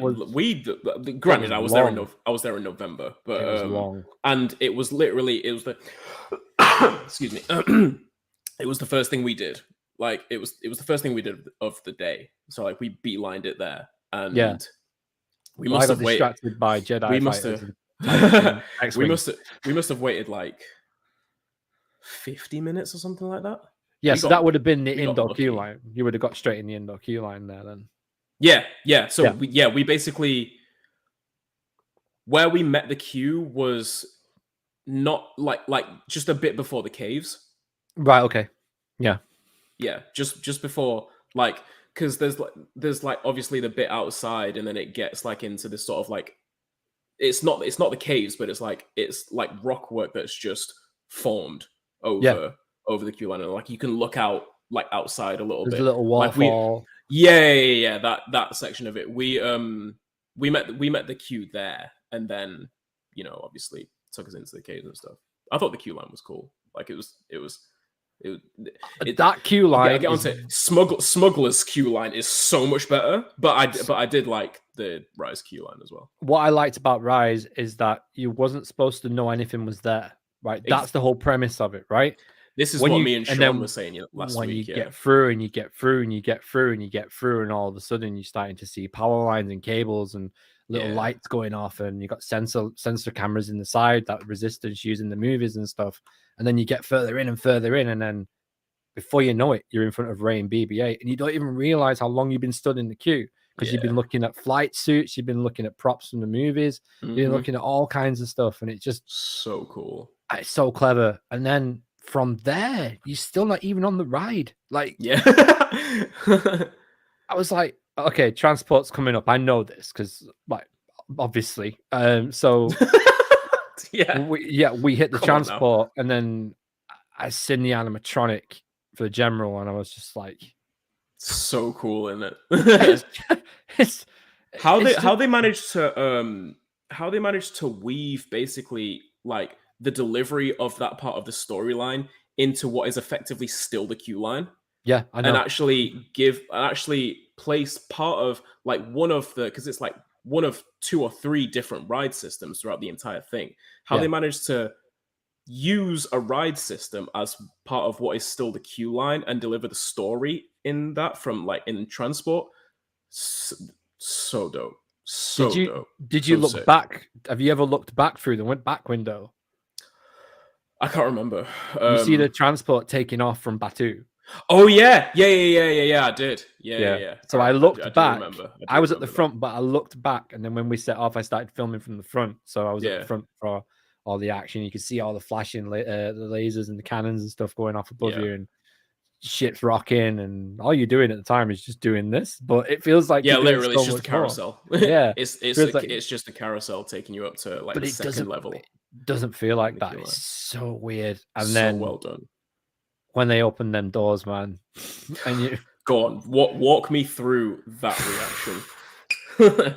This ship is now in possession of the First Order. Everyone abandoned ship. I was like, abandoned the shuttle. I was like, I just stopped. Like, loads of people walked past me. I just stopped. I seen the First Order stormtroopers, and I was like, holy shit, I'm in the room. Like, I'm here. Like, it really set on me that I was actually there. That moment. Not on Velocicoaster, not in Universal, not in Magic Kingdom, but when I was in that moment, I knew I was in Florida. I knew I was in Orlando. It just all hit me at once, and I'm just like, with my camera, just like, my camera's over here. I'm just looking over there. Camera's pointing at the floor. Yeah, I was like, literally, I was just like, shout out, Carl. I'm joking. So I was just like, and then you see them move slightly. I completely forgot they moved. Like, so some of them are animatronics, some of them are just still, but the heads start moving, and you're like, am I in trouble? Like, and then we go down the corridor, and then it's just like being in one of the new movies. It was like being in the sequel. It was just that initial. I don't film the floor. It's just that initial moment of when the doors open up. First of all, it's the same doors that open up. Like, you walk into the transport and then walk back out the same doors. Yeah, and it's like just like that whole sort of like that psychology of what, like, you walked in, you know, you were in the caves, you walked into the transport. It's the way in, and it's the way out. And it's the way out. Like, you walk back out the same way. And like the last thing you see when you walk in is the caves, and like just that outside portion of the queue line. And when you walk, but like the next thing you see after the whole transport, like being captured by the Star Destroyer, is the Star Destroyer, the hangar in the Star Destroyer. In the Star Destroyer, and it's you've got just TIE fighters up in the corner on the mounts where they would send them out, where they would just literally fly off from. Yeah, you've got a resistance vehicle, so one of the prisoner vehicles in what they break you out of is actually in that. That's a ride vehicle with the droid on it as well. Yep. R5, I think it is. I'm not sure. Oh, what is it? Is it BB9E. BB. Oh, that's it. I think it is. R5 from? I've watched too much Star Wars recently. Too many droids. Yeah. Never underestimate a droid. I think it's BB-90. Yeah. Yeah. Right. Anyway, that's the ride vehicle, and you don't realize that. And then, is this the first trackless dark ride you've ever done? Yes. Yeah. Yeah. I thought so. We'll get onto that in a minute. Yeah. So then we go down the corridor, and then you get the character interaction with the First Order commanders and everything, and then obviously you're going to you get given a number and a color, or was it just a color? I can't remember. I think we were like orange 2 or something like that. And then when you go into the prisoner room, you have to stand on that color, and that's basically where you sit as well. So it's like kind of a build up of things, how it works out. But I knew what happened in that first section and the second section. I didn't realize what it would be like in the presence of Kylo Ren, though. Like the way that room changes when he walks onto that scene, like the vibration from him using the Force. Like, so yeah. So just to, so you saw all the effects, right? Like throughout, just to, like we'll continue through the rest of the ride experience, but just preface, you got the entire full experience of. We got A mode. Yeah, we got A. You got A mode. Yeah. Okay. Yeah. I got B mode. Oh, I was quite good. Yeah, but to be fair, it was still good. It was still awesome. It was still awesome. Yeah, it was still good. It's kind of the same in a way, right? Because there were some effects that I didn't get. Right. Okay. There were some effects that I didn't get. But some pretty pivotal things that I missed. Actually, that's kind of what hit me when I came off. Was like, I've just got the full experience. Yeah. What I wanted, what I've flown all this way over, what I spent all this money for was this ride. This is really what I've come out for. Exactly. So that's dope that you got the entire experience, everything. like full. Yeah. Everything. We even got a good 3 or 4 minutes before the hologram starts. We got a good 3 minutes of BB-8 just rolling around making noises. But it was really cool. But so we go into the prisoner room, and Kylo Ren walks in, and the room just like, you have information, I know I want it, sort of thing. Yeah. And the whole room, the bass, like it feels like it's in your head. Like it really feels like it's using the Force on you. And then you get broken out by the Resistance. That was sick. I like that. That was really cool. And then it slowed down a little bit. That effect on the door. Yeah. With them. Reminding me of Qui-Gon Jinn in episode 1, where he's putting the lightsaber through. Yeah. Like it reminded me of that. And just burned out some steel in the thing and broke us out. But the fact you can hear them while Kylo's walking off. You can hear the vibrations. It really does sound like someone's behind the wall chatting, like Finn's behind the wall chatting. It sounds like that. And I was like, where is it? Where is it? They think about where does it happen? Like it was just like, there's someone like, and I was like, Dan, can you hear that? She was like, yeah, what's that coming from? And then it went that's where we're going. She went, whoa, fucking sick. Yeah. And then we got in the car, and it was a bit slow. Dispatch was a bit slow because the group, we got unfortunate with some people we got on rides with, especially at Pirates. That was annoying. But like, they were just very slow at getting on, and they didn't really understand that they'd just been given a color, so that's where you have to sit. You know, you're with your family group, and because there was always 2 of us, it was dead awkward when there was like a bigger train, if you know what I mean, like Pirates or like that kind of thing. So we kind of just like squashed up as much as we could, like on everything, just to not be awkward with anyone.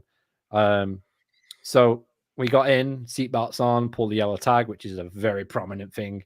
And that should be a t-shirt, pull on the yellow tag in Florida, because it's like Kennedy Space Center, you got to do it. You've got to do it on pretty much every dark ride. Disney, it's like pull on that yellow tag on your seatbelt. It's one of them things. But we get on, and then the way that they send the empties through, where they're actually droids, and you say, tell them it's a prisoner transfer, and that's the actual empty cards coming back from the end of the ride. Yeah. It is so clever. Like, Sick. It's so clever. It's very well thought out. Yeah, and then we hit the room, you know. Yeah. Yeah, that one. Dude, when you first see the AT-ATs, it was the hangar in the hangar room in the Star Destroyer and the AT-ATs. Just opens up. I was just like, where's all this space come from? I was like, this is insane. This is insane. And you see the Finn animatronic as well. Yeah. You know, they tell you to, and then you start... that animatronic looked good as well. That Finn really good. Looked really it actually got me at one point. I was like, wait, what? Like, yeah. It turned around and looked at our car perfectly. Yeah. We went up and we got the front blaster facing one as well. So we got the front facing blaster, the big cannons. And I was like, "Ooh, we've gone pretty high up here. Like, what's this drop going to be like?" You know. And then we left and then span around and then he sneaked behind Kylo Ren and he turns around and mate, it's like he's there. It's really fucking good. It's the lighting, the way it's set out, scene for scene, is exactly how you would see a Star Wars set. Exactly how you would see one. It's the closest thing to being in a movie without being in a movie. There is no other thing that comes close to it, in my opinion, that I experienced. There's nothing that comes closer to being in a movie, but not being in a movie. I just realized I probably should have put a spoiler alert on this conversation. Yeah, well, it's a spoiler on Rise. Apologize. It's been out for a long time. Our dearest apologies. But but I won't go into too much depth. I've only said like Kylo's in it and stuff, but it is the closest experience you will ever do at any theme park up to this point, where you will feel like you're the star of a movie. Even though there's other people with you in the car, you do not feel like that. You are just front and center the whole way through. The animatronics look at you. The lighting is on you every time you go through.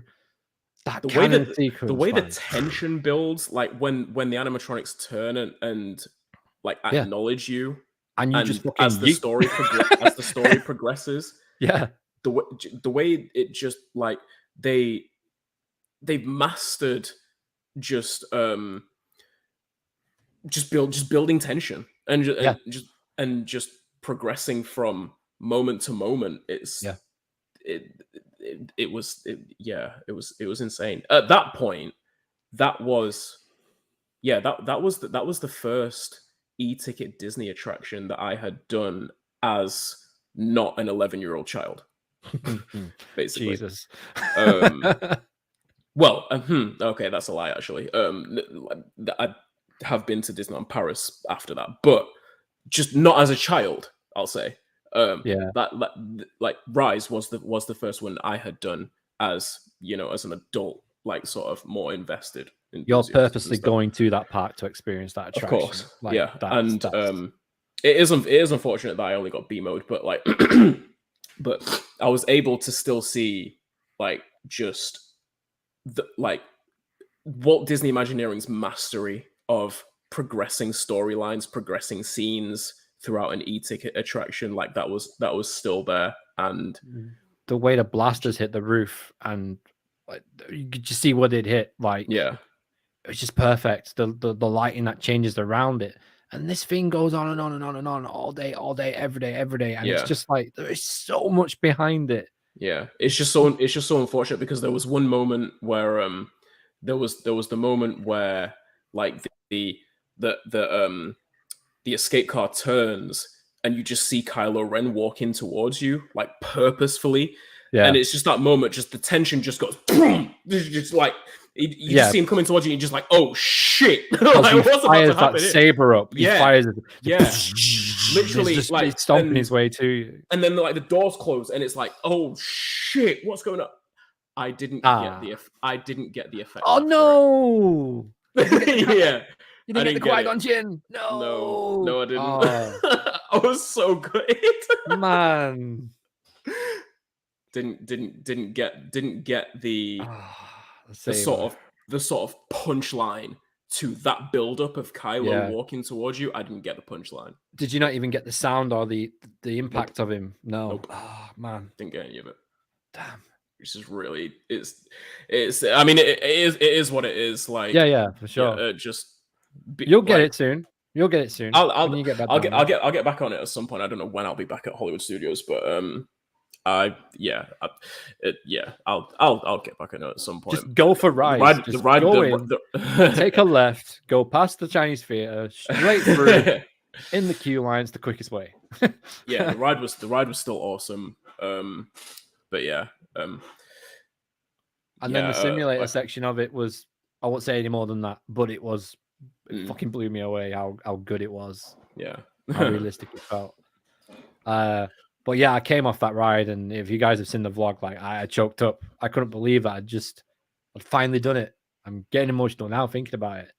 Finally done that ride that I've been watching everywhere. I've been talking about it for years and years and years, and it was a massive moment. It was like, I think realistically, it was my number one bucket list ride to do when I was out there. Just how much Star Wars means to me as a fan, and how even if there's the sequels, I love the sequels. I like all the movies. Anything Star Wars, I love it. I don't care, if it's canon, if it's not. It doesn't matter to me. It's Star Wars. It's the universe. It's what it is. It's just an amazing franchise. Everything, every story, doesn't matter how small, how big. Even like the Lego Star Wars stuff, man, I freak out on that. It's great. So it was just everything. As a fan of Star Wars, as a fan of theme parks and attractions, it was the dream ride. And to finally achieve it, finally get to see it with your own eyes, feel it, smell experience it, hear it, like. Yeah, it's a special one for basically Star Wars fans in particular. Like, they nailed it with that. It's Galaxy's Edge's magnum opus, to be honest. I can't really see how they can do better than that with anything they want to try and include in that whole Star Wars land sort of package. They might come up with something, I don't know, but I don't see how they can do anything more effective than that. No, definitely not. I mean, and then after that, our Lightning Lane came available for smugglers. That was cool. That was fun. We got engineered because I thought, right, we're a Lightning Lane. We can get a Lightning Lane for smugglers run. It's not an hard Lightning Lane to get, even on a busy day. You can get one. Get one early, you can get one in the afternoon, you can get one in the evening. So we did smugglers through Lightning, and we got engineer. But I felt like I was just distracted from the whole thing. There should be a thing where you can just press what you are, auto, and you just sit back and enjoy it.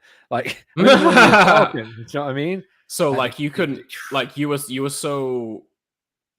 I was trying to hop in the cargo. You were concentrating on that so much that you couldn't really take in like your surroundings and stuff. Yeah, definitely. Yeah, that's fair. I got pilot. Well, you definitely couldn't take in your surroundings. You were the surroundings. I was the surroundings. So that's exactly why I could take them in, because I was trying. I had to look where I was going. But I kind of wish we went back and did pilot. When I go back, I'm going to Lightning Lane it, and I'm going to say I want to be pilot, because you could do it, but it was just a bit of a longer wait. And I was just trying to cram everything in, And this is why, like, especially with like just trying to cram everything in, like you just said. I said this on last week's podcast as well. Like, just with trying to cram in, all three parks, Hollywood Studios, Animal Kingdom, Epcot, all into one day, and trying to do as much as possible. Like, not that I didn't think that Galaxy's Edge was amazing. Like, it's an amazingly well done area. It just didn't quite hit me the way that I thought it would. And I think I need to go back and spend an elongated amount of time in there to really just definitely not think about everything else that I need to do that we got to do for that day, and just how notoriously tedious Disney days can be, and just enjoy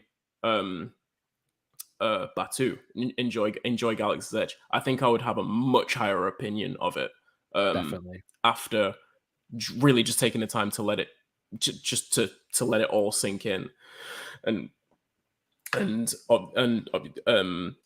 by go through the whole Savi's workshop experience, the whole build a droid, all of that.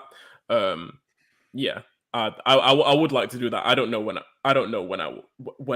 I will get back to Hollywood Studios. The next time I go back to Walt Disney World, I want it to be Epcot so I can go ride Guardians and go experience World Showcase as well. But yeah.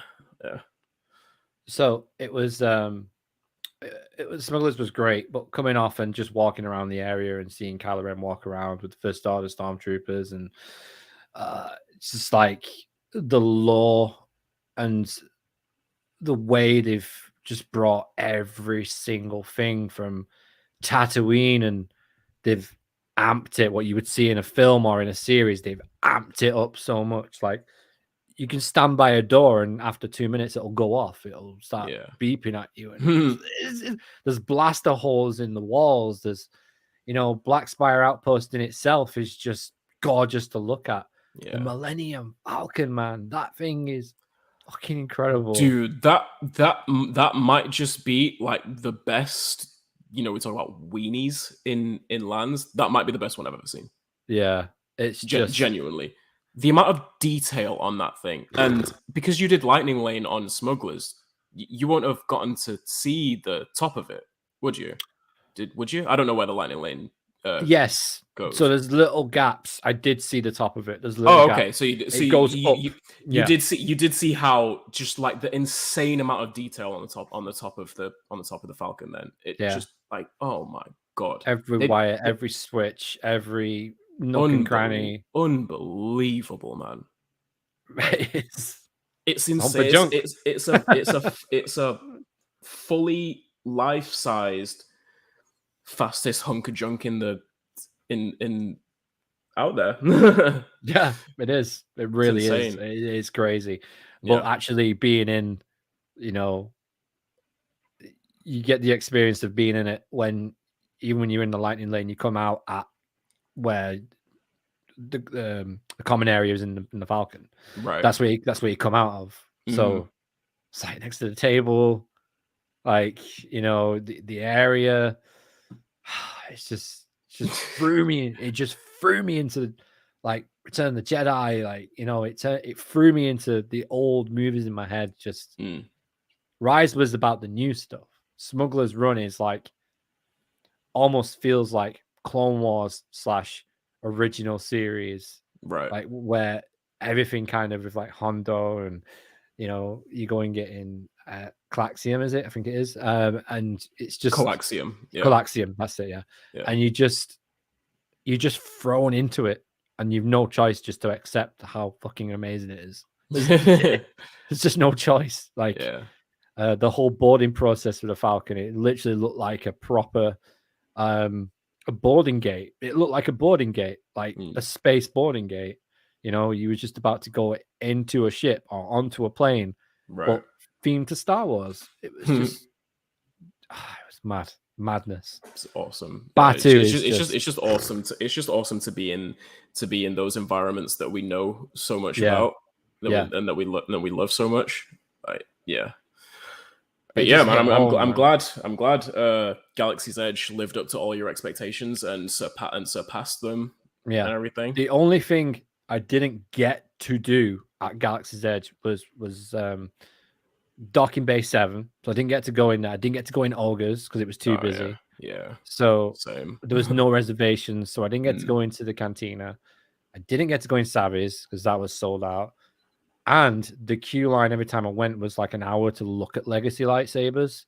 But you could walk in. You could walk in and look around the rest of the store, but there was a cast member at the counter, like, you can't come down here, like stopping people from getting down to the counters.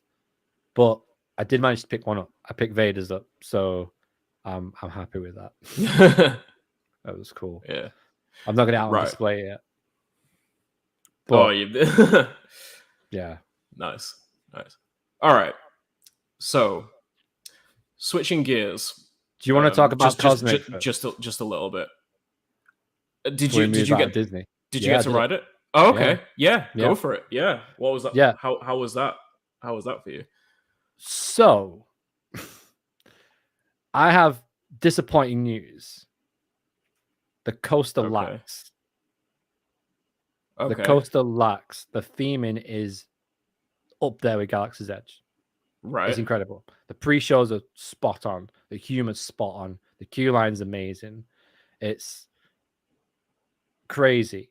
The coaster lacks so much. In what way? Because like my expectations are that, I mean, with it being a Disney roller coaster, I'm not expecting it to be anything mind-blowing.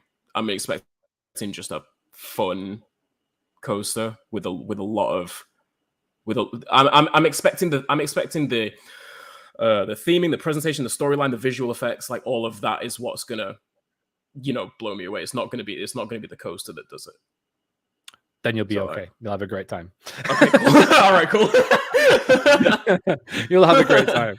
Right, no, it was a solid coaster. I think because of the build up, because of the hype, not the hype of the ride, but the hype it gives itself during the pre-shows, like you've got to get the hell out of there, like it kicks off basically, and you've got to leave where you've just been taken to, and the only way to do that is to help the Guardians of the Galaxy, and you're off on this quest, and it's built up to be this extreme fight, basically, and then it just on the coaster, it just kind of feels like Spinball at some points. it's just meh. Yeah, you're just kind of just like kind of not meandering, but like you're kind of just there at times in terms of the actual movement.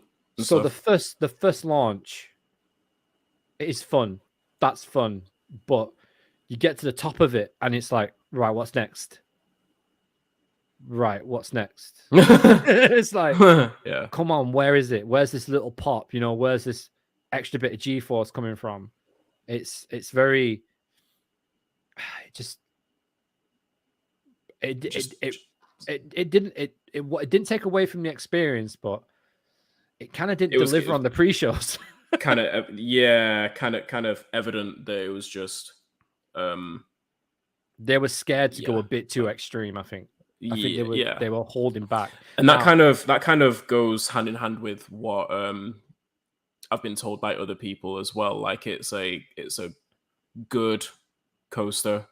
It's not anything mind blowing. It's not like. I'm glad it's not just me thinking that then, because I thought it might be me, but I'm glad it is. But I mean, I guess you shouldn't really go into any Disney coaster expecting to come off like, ooh, okay, that might have changed things a little bit. Like you wouldn't expect that from any Disney coaster, but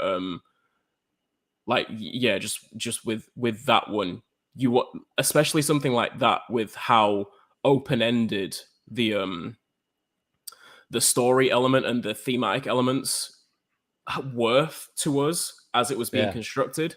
Yeah, you want those to take center stage. Yeah, from a visual storytelling perspective. Yeah, and if they've done a good job of that, then I'll be happy. It's amazing. Like it's so clever. So the stage of I won't tell you what happens in the pre-shows, but the staging of the queue line is literally like you are almost at Kennedy, right? It's almost like you're at Kennedy Space Center, but the Guardians of the Galaxy version, Right. So you're going through, you're learning about the city, you're learning about the way of life on the planet, and then you get, they transport you up, and then it kicks off, and that's when you have to go on the adventure with Guardians of the Galaxy. But the way they do that, and the way the humor is, it's just Marvel. It's just awesome. It just really is. It's fantastic. Like I said, I came off the coaster and I was like, that was fun. Kind of want to do the pre-shows again, though. I think it didn't help that I was waiting for like 7 hours for my gate to be called as well, my boarding group to be called. So, but it's definitely 100 million% worth doing if you can get a boarding group for it. I just got up at 6, and I think it was 6 or 7, and just got on straight away. No, it's 7. Be on your phone at like 5:02, wait till 7, refresh, boom, you'll get your boarding group. Yeah. But the first one available for me was like 5:05 in the evening. After refreshing at 7. So you have to basically plan your day about getting on that ride. Sure, yeah. So that's kind of what we did. So by doing that, I missed out on Test Track, which I'm gutted about. Yeah. Gutted about that. Test Track's fun. Test Track's a fun ride, yeah. Missed out on that. Did Remy's Ratatouille Adventure, though. That was another dark ride. That was fun. Very short. Lots of screens. It was a total night and day from Rise, but it was clever. It was clever. But it was very short. But the smells and stuff because everything's giant because you're supposed to be a rat. So sure, everything's huge, like massive apples, and you can smell the apples. You go past strawberries, you can smell the strawberries. You go through like an oven, and the fire comes above your head. It's really cool, really cool. But it's just very short. Again, that was another one that was a bit underwhelming. I was like, oh, this is going to be good. It's a new dark ride. It's sort of thing. One of the best dark rides I did was Mickey and Minnie's Runaway. I was going to ask about that. We're probably going to have to start thinking about wrapping up a bit before, after we talk about like one very main point. But I was going to ask about Mickey and Minnie's Runaway Railway. If you managed, so clever. What do you think? So clever. It's just very impressive, and it's a proper call out to old Disney. The pre-show is epic. Yeah, the Disney shorts. Yeah. It was just daft. It looks so charming. I didn't actually get to ride it when I was over there, but like I've seen POV videos of it, and I'll bet it doesn't. I'll bet it doesn't. But it just looks super charming and very well thought out in its in some of its effects as well. Yeah, definitely, massively. Shout out to Star Tours. That was one of my favorite rides as well. That was just so good. We got the prequel run through, so we got like episode 1. The Boo was in the Boo fighter. We was like 3PO, and oh man, it was just like proper. Which Coruscant, like it was amazing. Yeah, it was Star so cool. Star Tours is a nice throwback for sure. Yeah, it's amazing, and you walk through the AT-AT as well. Yeah, when you go through, and that was fun. But yeah, let's skip up the other end. Let's get to what one more, Tower of Terror.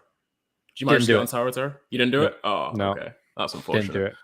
Tower of Terror. I thought Tower of Terror was really good. I'll be honest with you. Halfway through the holiday, I knew there was stuff we wasn't going to do, and we were literally looking at holidays to come back to do everything we haven't done. Oh, there you go then. Knock it out next time. But so we're probably gonna have to wrap up sometime soon. But before we do, one major elephant in the room. Guardians, you say, was from a coaster standpoint, a little underwhelming. Meanwhile, 20 to 30 minutes up I-4, found yourself a little new number 1, didn't you? I did indeed. It wasn't even a question. It was like came off. Yep. I walked off and I went to Danielle. She was sat down like where the Discovery Center is, and I just went. It's like, did you enjoy it? I was like, I need my camera. Yeah. I need to go right now. I need to talk about this. That's pretty much how I was after for a good couple of hours after I got off it. Yeah, so I didn't single ride it the first time. Got the full queue immersion, and I even got to go by the roll, like I said earlier. Did it properly. You told me to, so I did. Mm-hmm. Walked around it, really enjoyed it. The next couple of times, I single rided it because I know how the lock system works and all that stuff now at Universal, which is clever. So, I don't even know where to start, man. The build up in the station. For anyone who's been living under a rock, yes, we're talking about Velocicoaster. We're talking about Velocicoaster. The paddock overlook as well in the station, like looking over. How gorgeous is it? It's insane. It's such a sight, man. It is. It's just crazy to see it. And like I said to you, I rode it at night, and on the movie, it shows you in the station. It was nighttime, and it was sunset before it was nighttime. So it was weird. I asked you, didn't I?Id is it a live feed? Like, yeah. So like this was a little confusing for me because like you said like it showed sunset. it on the video as sunset. Yes, when it was sunset when you wrote it. Yeah, I saw it as daytime because I wrote it first. The first time I wrote it was in the daytime. And then like I got a couple of rides during the daytime before getting night rides. I then saw it at night. I didn't ride it at sunset. Yeah. I got off at sunset, got back on, and did it at night. Yeah. So like after my 2 night rides, I then saw it at night. Like I rode it at night, and I saw the movie at night.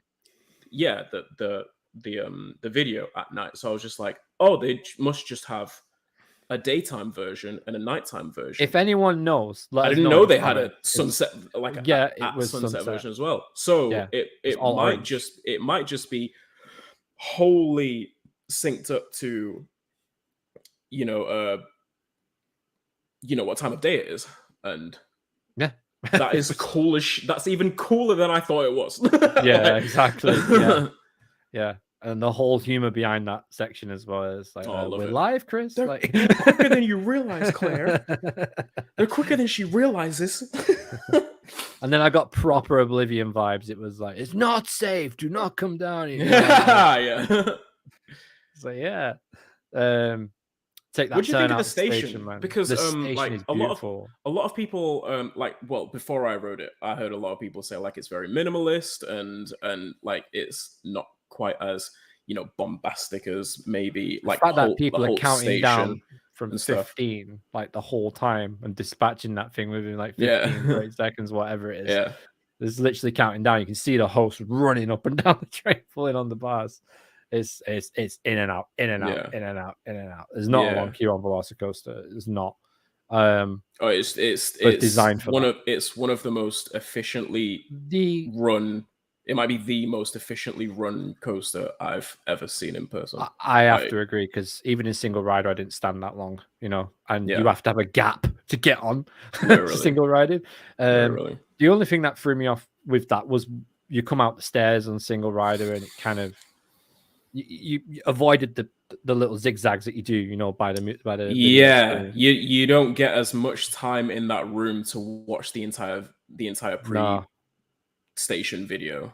And it's kind of not a pre-station video. It's kind of just in the background, in my opinion, because even when I was in the main queue, it's just on loop, constant. You just constantly move and it's on loop. So if you don't catch the end of it, you'll catch the end of it next time. You'll catch the beginning if you didn't catch the beginning, sort of thing. So but yeah, the station's stunning. I loved it. I thought it was so nice. I think it's so in keeping with the sort of laboratory feel world.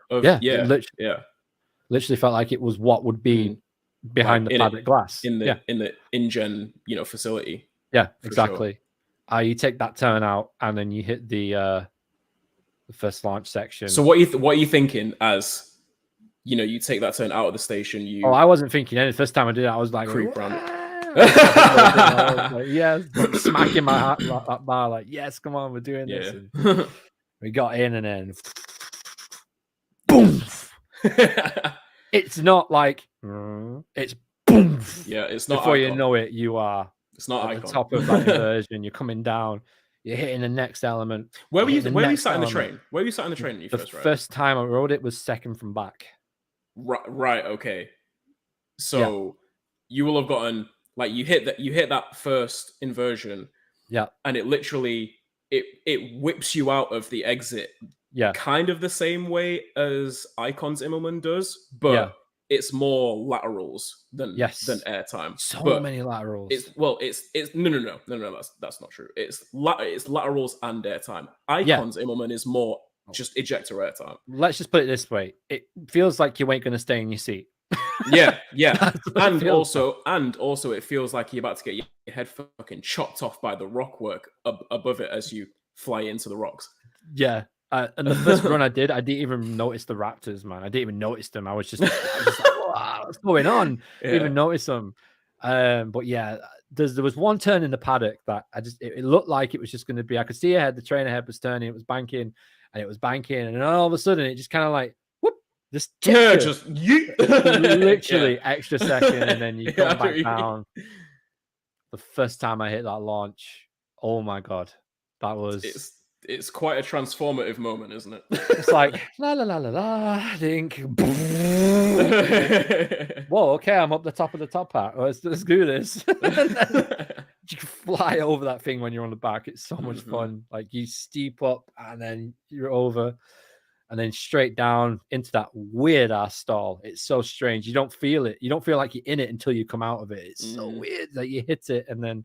You just go through it so fast. Yeah, you just go. It's what? You just feel like you're going so fast through it. Yeah, and it's like a lot of people say like more conventional stalls, like Zadra's stall is is better at being a conventional stall. And I agree about that. But I just love Velocicoaster stall. Just tips upside down purely because of the sense of speed through it. Just boom, boom, done. And it's around the corner, so low to the ground, right over the pathway. Yeah. And like I just love it for that sense of speed, especially if you try to look down at the path while you go through it as well. It just feels so fast. It feels so fast. And it's even faster at night because everything's nighttime was crazy. Yeah. But and then you hit the turnaround and you think, oh, it's just going to be a helix, and then it throws you outwards. Then you come back out again and it throws you outwards again. You whip round again. Yep. And then the little speed hill, that roll is the naughtiest inversion of any roller coaster ever. It is. Yes, it is. You hit the inversion and you think, oh, it's just going to be a barrel roll. It's just going to be like a quick whip. And no, that thing wants you to be in the water. That is the be all and end all. You hit it and then it kind of lifts as you go in it. So you just completely out your seat. There's no other way for it. Like, you just have to submit to the fact that you might actually end up in the water. Like that's what it feels like. And it's so quick. And before you know it, you're back into some lats off the side, hit on that S turn up, and then brakes. And I just it throws you into the brakes as well. Like it literally oh my god. It's just that finale is one of the best finales I've felt on a coaster. Literally that whip out of that Mosasaurus roll. The ejector and the roll, the S hill, the lats and the airtime in the S hill, and then the sort of like double up again into like the S hill acts as a double up as the hop into the brakes is the second part. Just back to back to back, just roll S hill, hop into the brakes, and it all starts from the speed hill. It all starts from the speed hill, and it kind of gives you a false sense of security. Like, the speed hill is sort of like the speed. Yeah, the speed hill is. It gives you a false sense of security. Like, it's a setup. The speed hill's a setup. Perfect setup to just that fucking bonkers finale. It's just mad.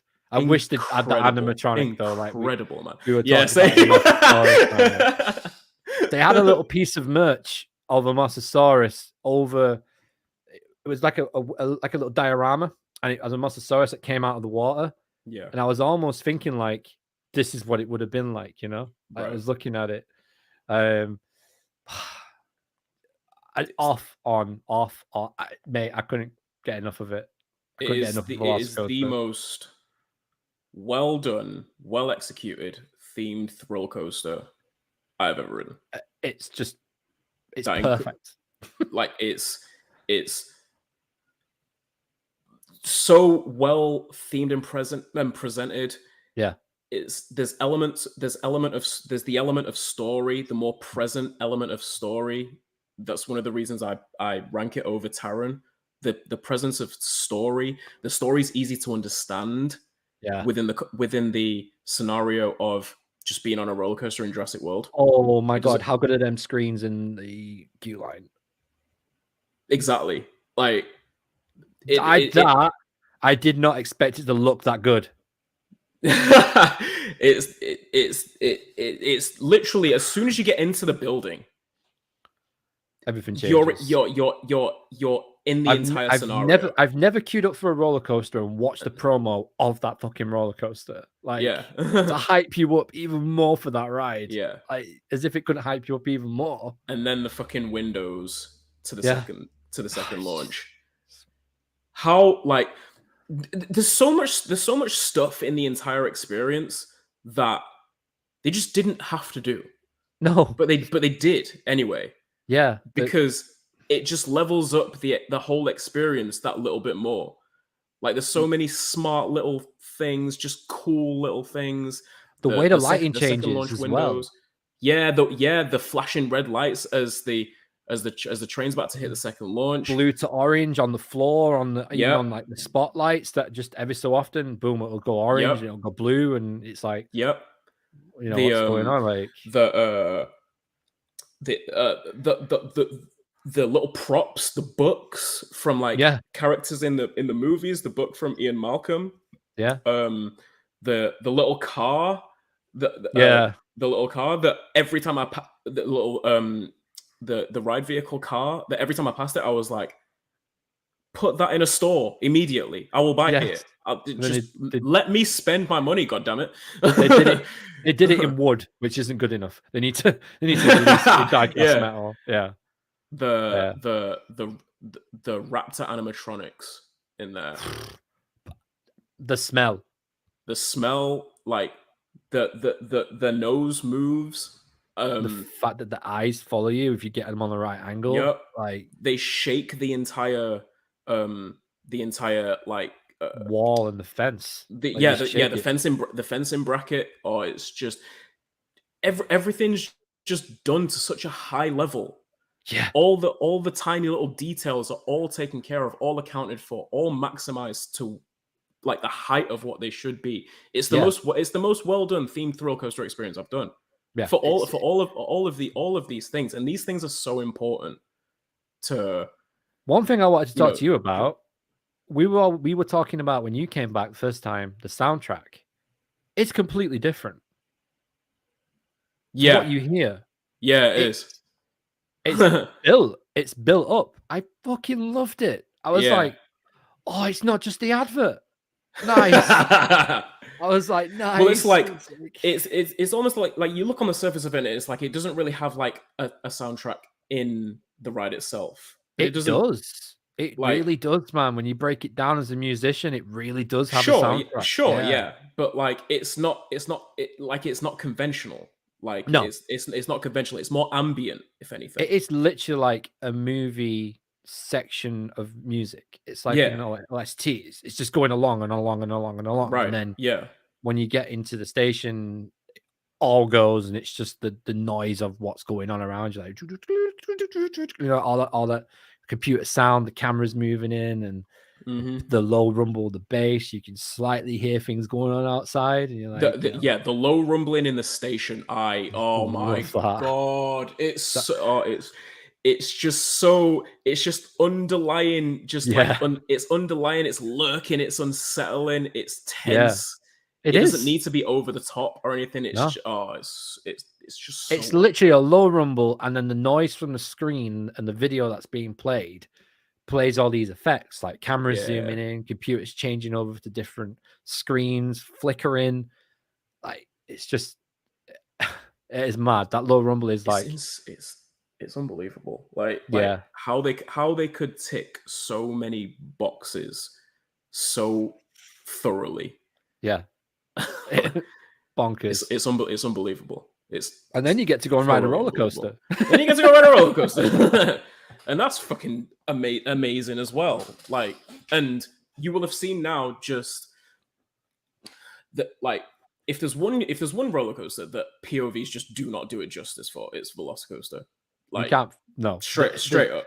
There's there's airtime. The amount of variation in the ride. There's airtime, sense of speed, different force variations. I've never experienced the airtime I experienced on Velocicoaster. It was so, because it's so unconventional. It's not just airtime on airtime hills.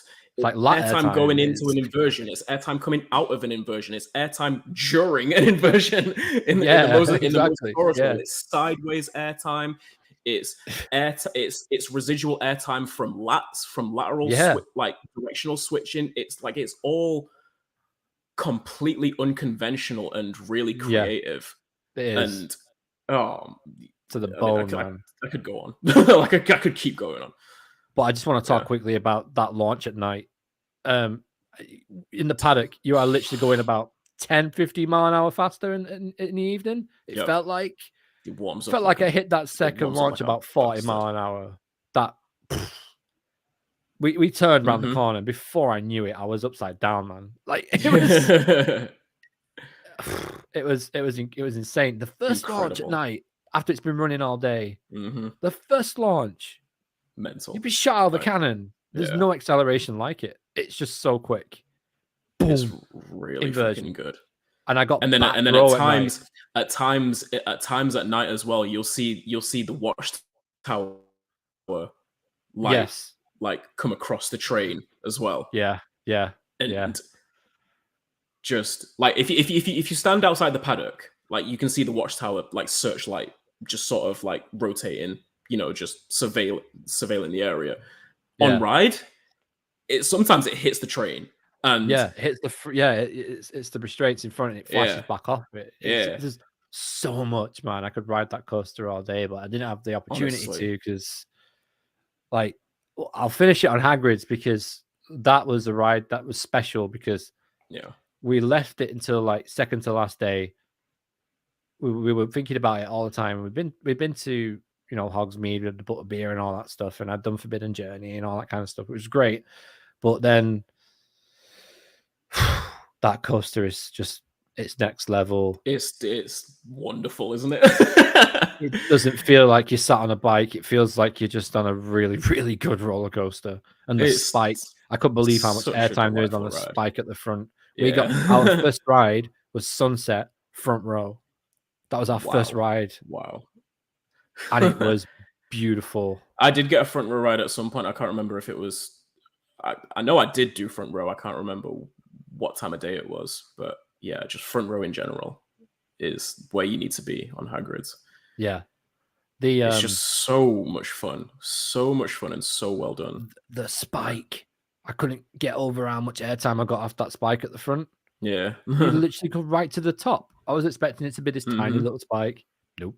That was a lot. And there's so much that goes on that coaster, but one of the things that stood out for me the most was when you come back off the spike and you've hit the switch track and you hit that launch as it just throws you around the corner.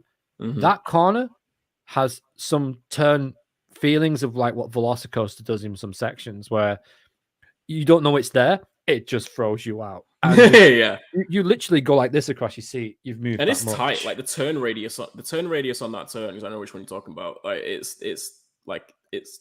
tight. Like the positives G-force at that moment is it's legit. It's legit for sure. Yeah. What did you think of the Devil Snare section then? It was all right. It wasn't like didn't blow me away. It's cool. It's cool. 13's is like 13's is longer. Like it's big. I think 13, because it's such a nice family orientated movie, Harry Potter. You're with Hagrid, you're safe in a way. That's what you feel like, as as a rider. A little bit, yeah. You're not going to get caught in Devil's Snare. Something's going to happen. You're going to escape. Yeah. So the whole crypt in 13 is a bit more ominous to the Devil's Snare, but the Devil's Snare's done very well. The drop really left me a bit underwhelmed, but yeah, the launch I like it, but it's good. Yeah, it was good, but the launch out of that though, press them purple. Yeah, really good. Gone. And then you got the S turns and the switch tracks. Oh man, it's so good. It's amazing. One thing I don't like is the unicorn thing at the end. Like it's the only animatronic. The little gold one, you can see its mechanism underneath it, and it kind of like, considering how good Velocicoaster is, considering how good the Amazing Spider-Man is, which is one of my favorite dark rides, by the way. I told you about that one. That ride was mental. That was mental. That was so good. That was like crazy. It actually broke the first time we rode it, so we went back on it again and we got to experience it properly. It froze on the bit where you come down from the building. So we got the audio. It glitched there for me as well. Do you remember when I tried to explain that? Yeah, it glitched literally like when you supposed to hit the net, it glitched out just before it. So we'd hit the Green Goblin off his board, and then it just stopped, and then we were just like going, yeah. It's so bizarre. And then like the frames are all out of sync, and like it's like the video's trying to catch up with itself, but we're at the end of the ride. It's funny as hell. It was funny, but then we got back on it later on, and the queue line for that is insane. Like the Daily Bugle, man. Like it's really cool. It's super cool. Super cool being in that. All right, last thing I'll ask about Hulk. What do you think of Hulk? I rode Hulk directly after riding Velocicoaster. That was the biggest mistake I ever made. Yep. Because it's a B&M, I was expecting it to be quite forceful in some sections, and it was in some sections, but it really started to meander towards the end. Yeah. And it left me a little bit like, damn, but that fucking launch, holy shit. We need more of them. And the fact that you walk into Islands of Adventure and you can feel the Hulk shaking the ground, like from that launch, from the base cannons. The theming of the station, oh my goodness, that was insane. Literally, so I've probably said it on the podcast before. Just the Hulk is the Hulk is the reason I became an enthusiast, like, or one of two, the other one being Nemesis. But like the Hulk is like, if I had to pick a number 0 coaster, like it would either be Nemesis or Hulk. Yeah. Hulk is the reason for a lot of my love for theme parks and roller coasters in general. And like it was one of the first coasters I rode the first time I went to Florida. So me and my friend Sam were smartly like, let's get, because like obviously we were in the confines of the Buzz Bars Velocistumble event as well. So like we were going to meet up with them a little bit later. So we were like, let's get in the park. Let's do Hulk and let's do Amazing Spider-Man first before we get over to Velocicoaster. And I'm so glad that we did those first, because had I ridden Velocicoaster first, I'd have been like it's Hulk, I still love it, but it meanders. And I do still love Hulk. We got some rides later on in the weekend that were just like, this is every bit as good as I remember. When I go back, I'm gonna get a front row ride on it. I think yeah. You gotta get a front row ride on it. And for me personally,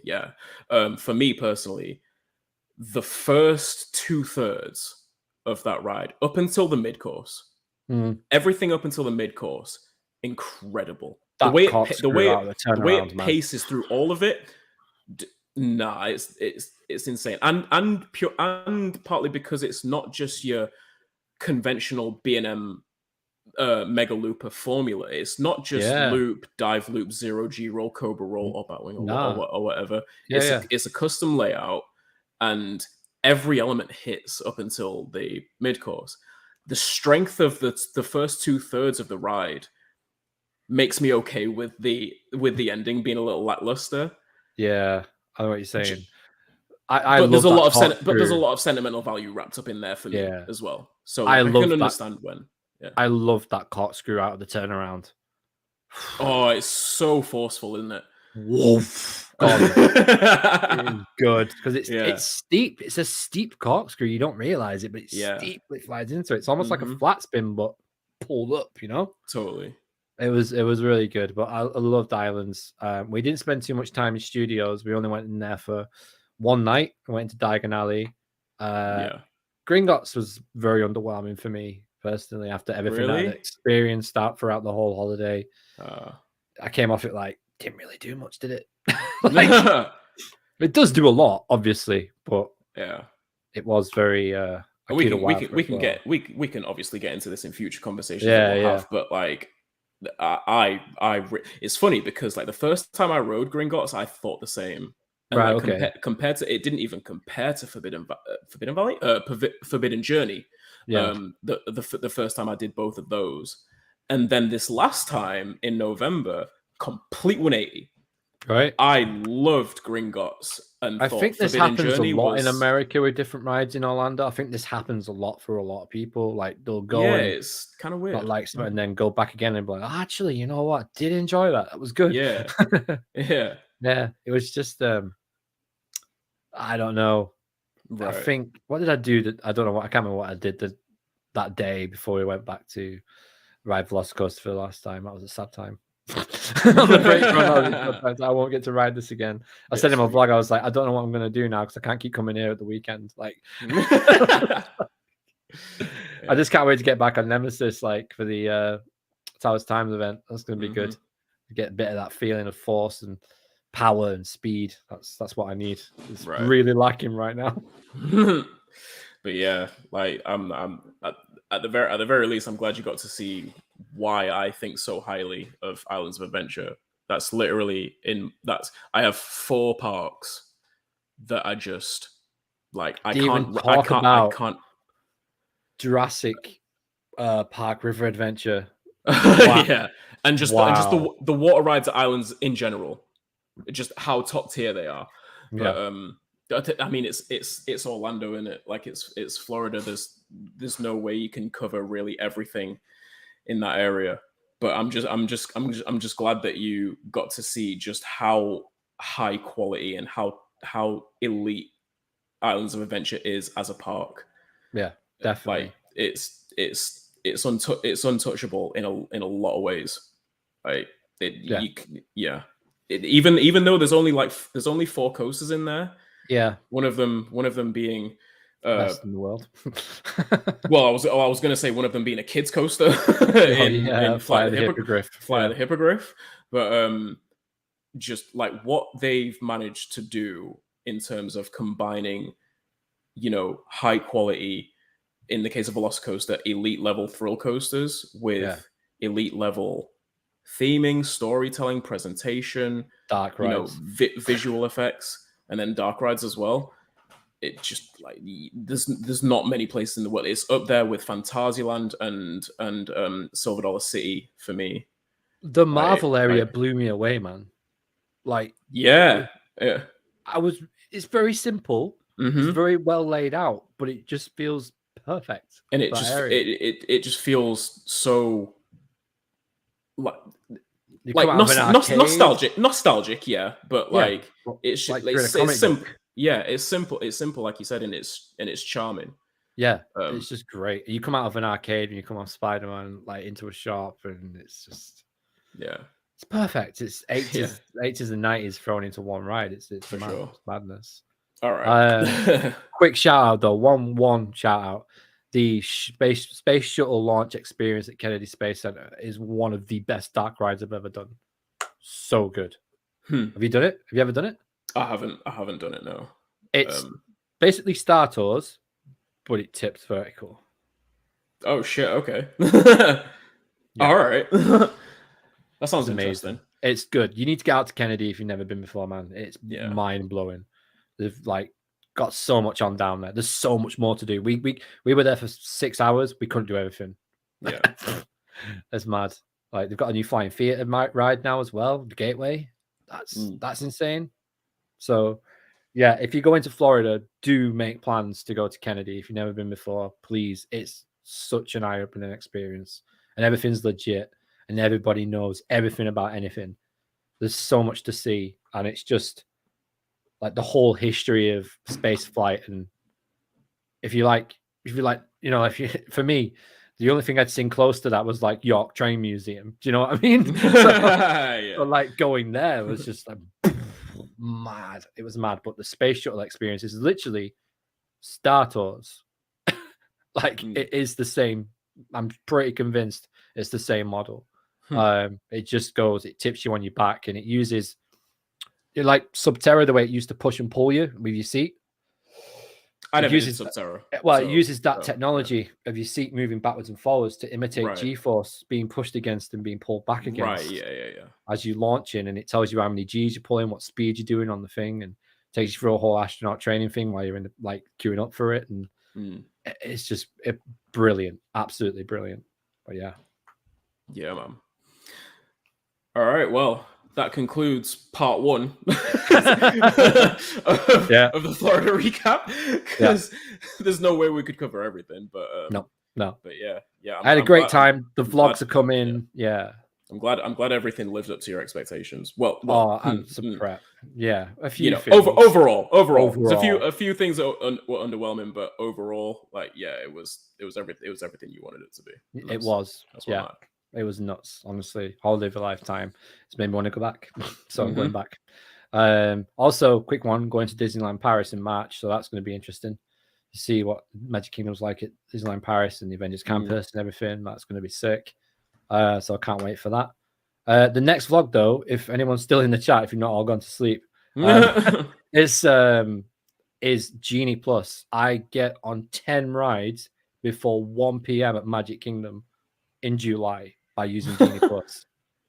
Once you know how to use it, it's so good.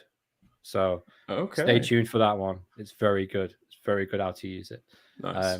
Literally all the big rides. So apart from Space Mountain because it was broke, but we'll talk about that another time.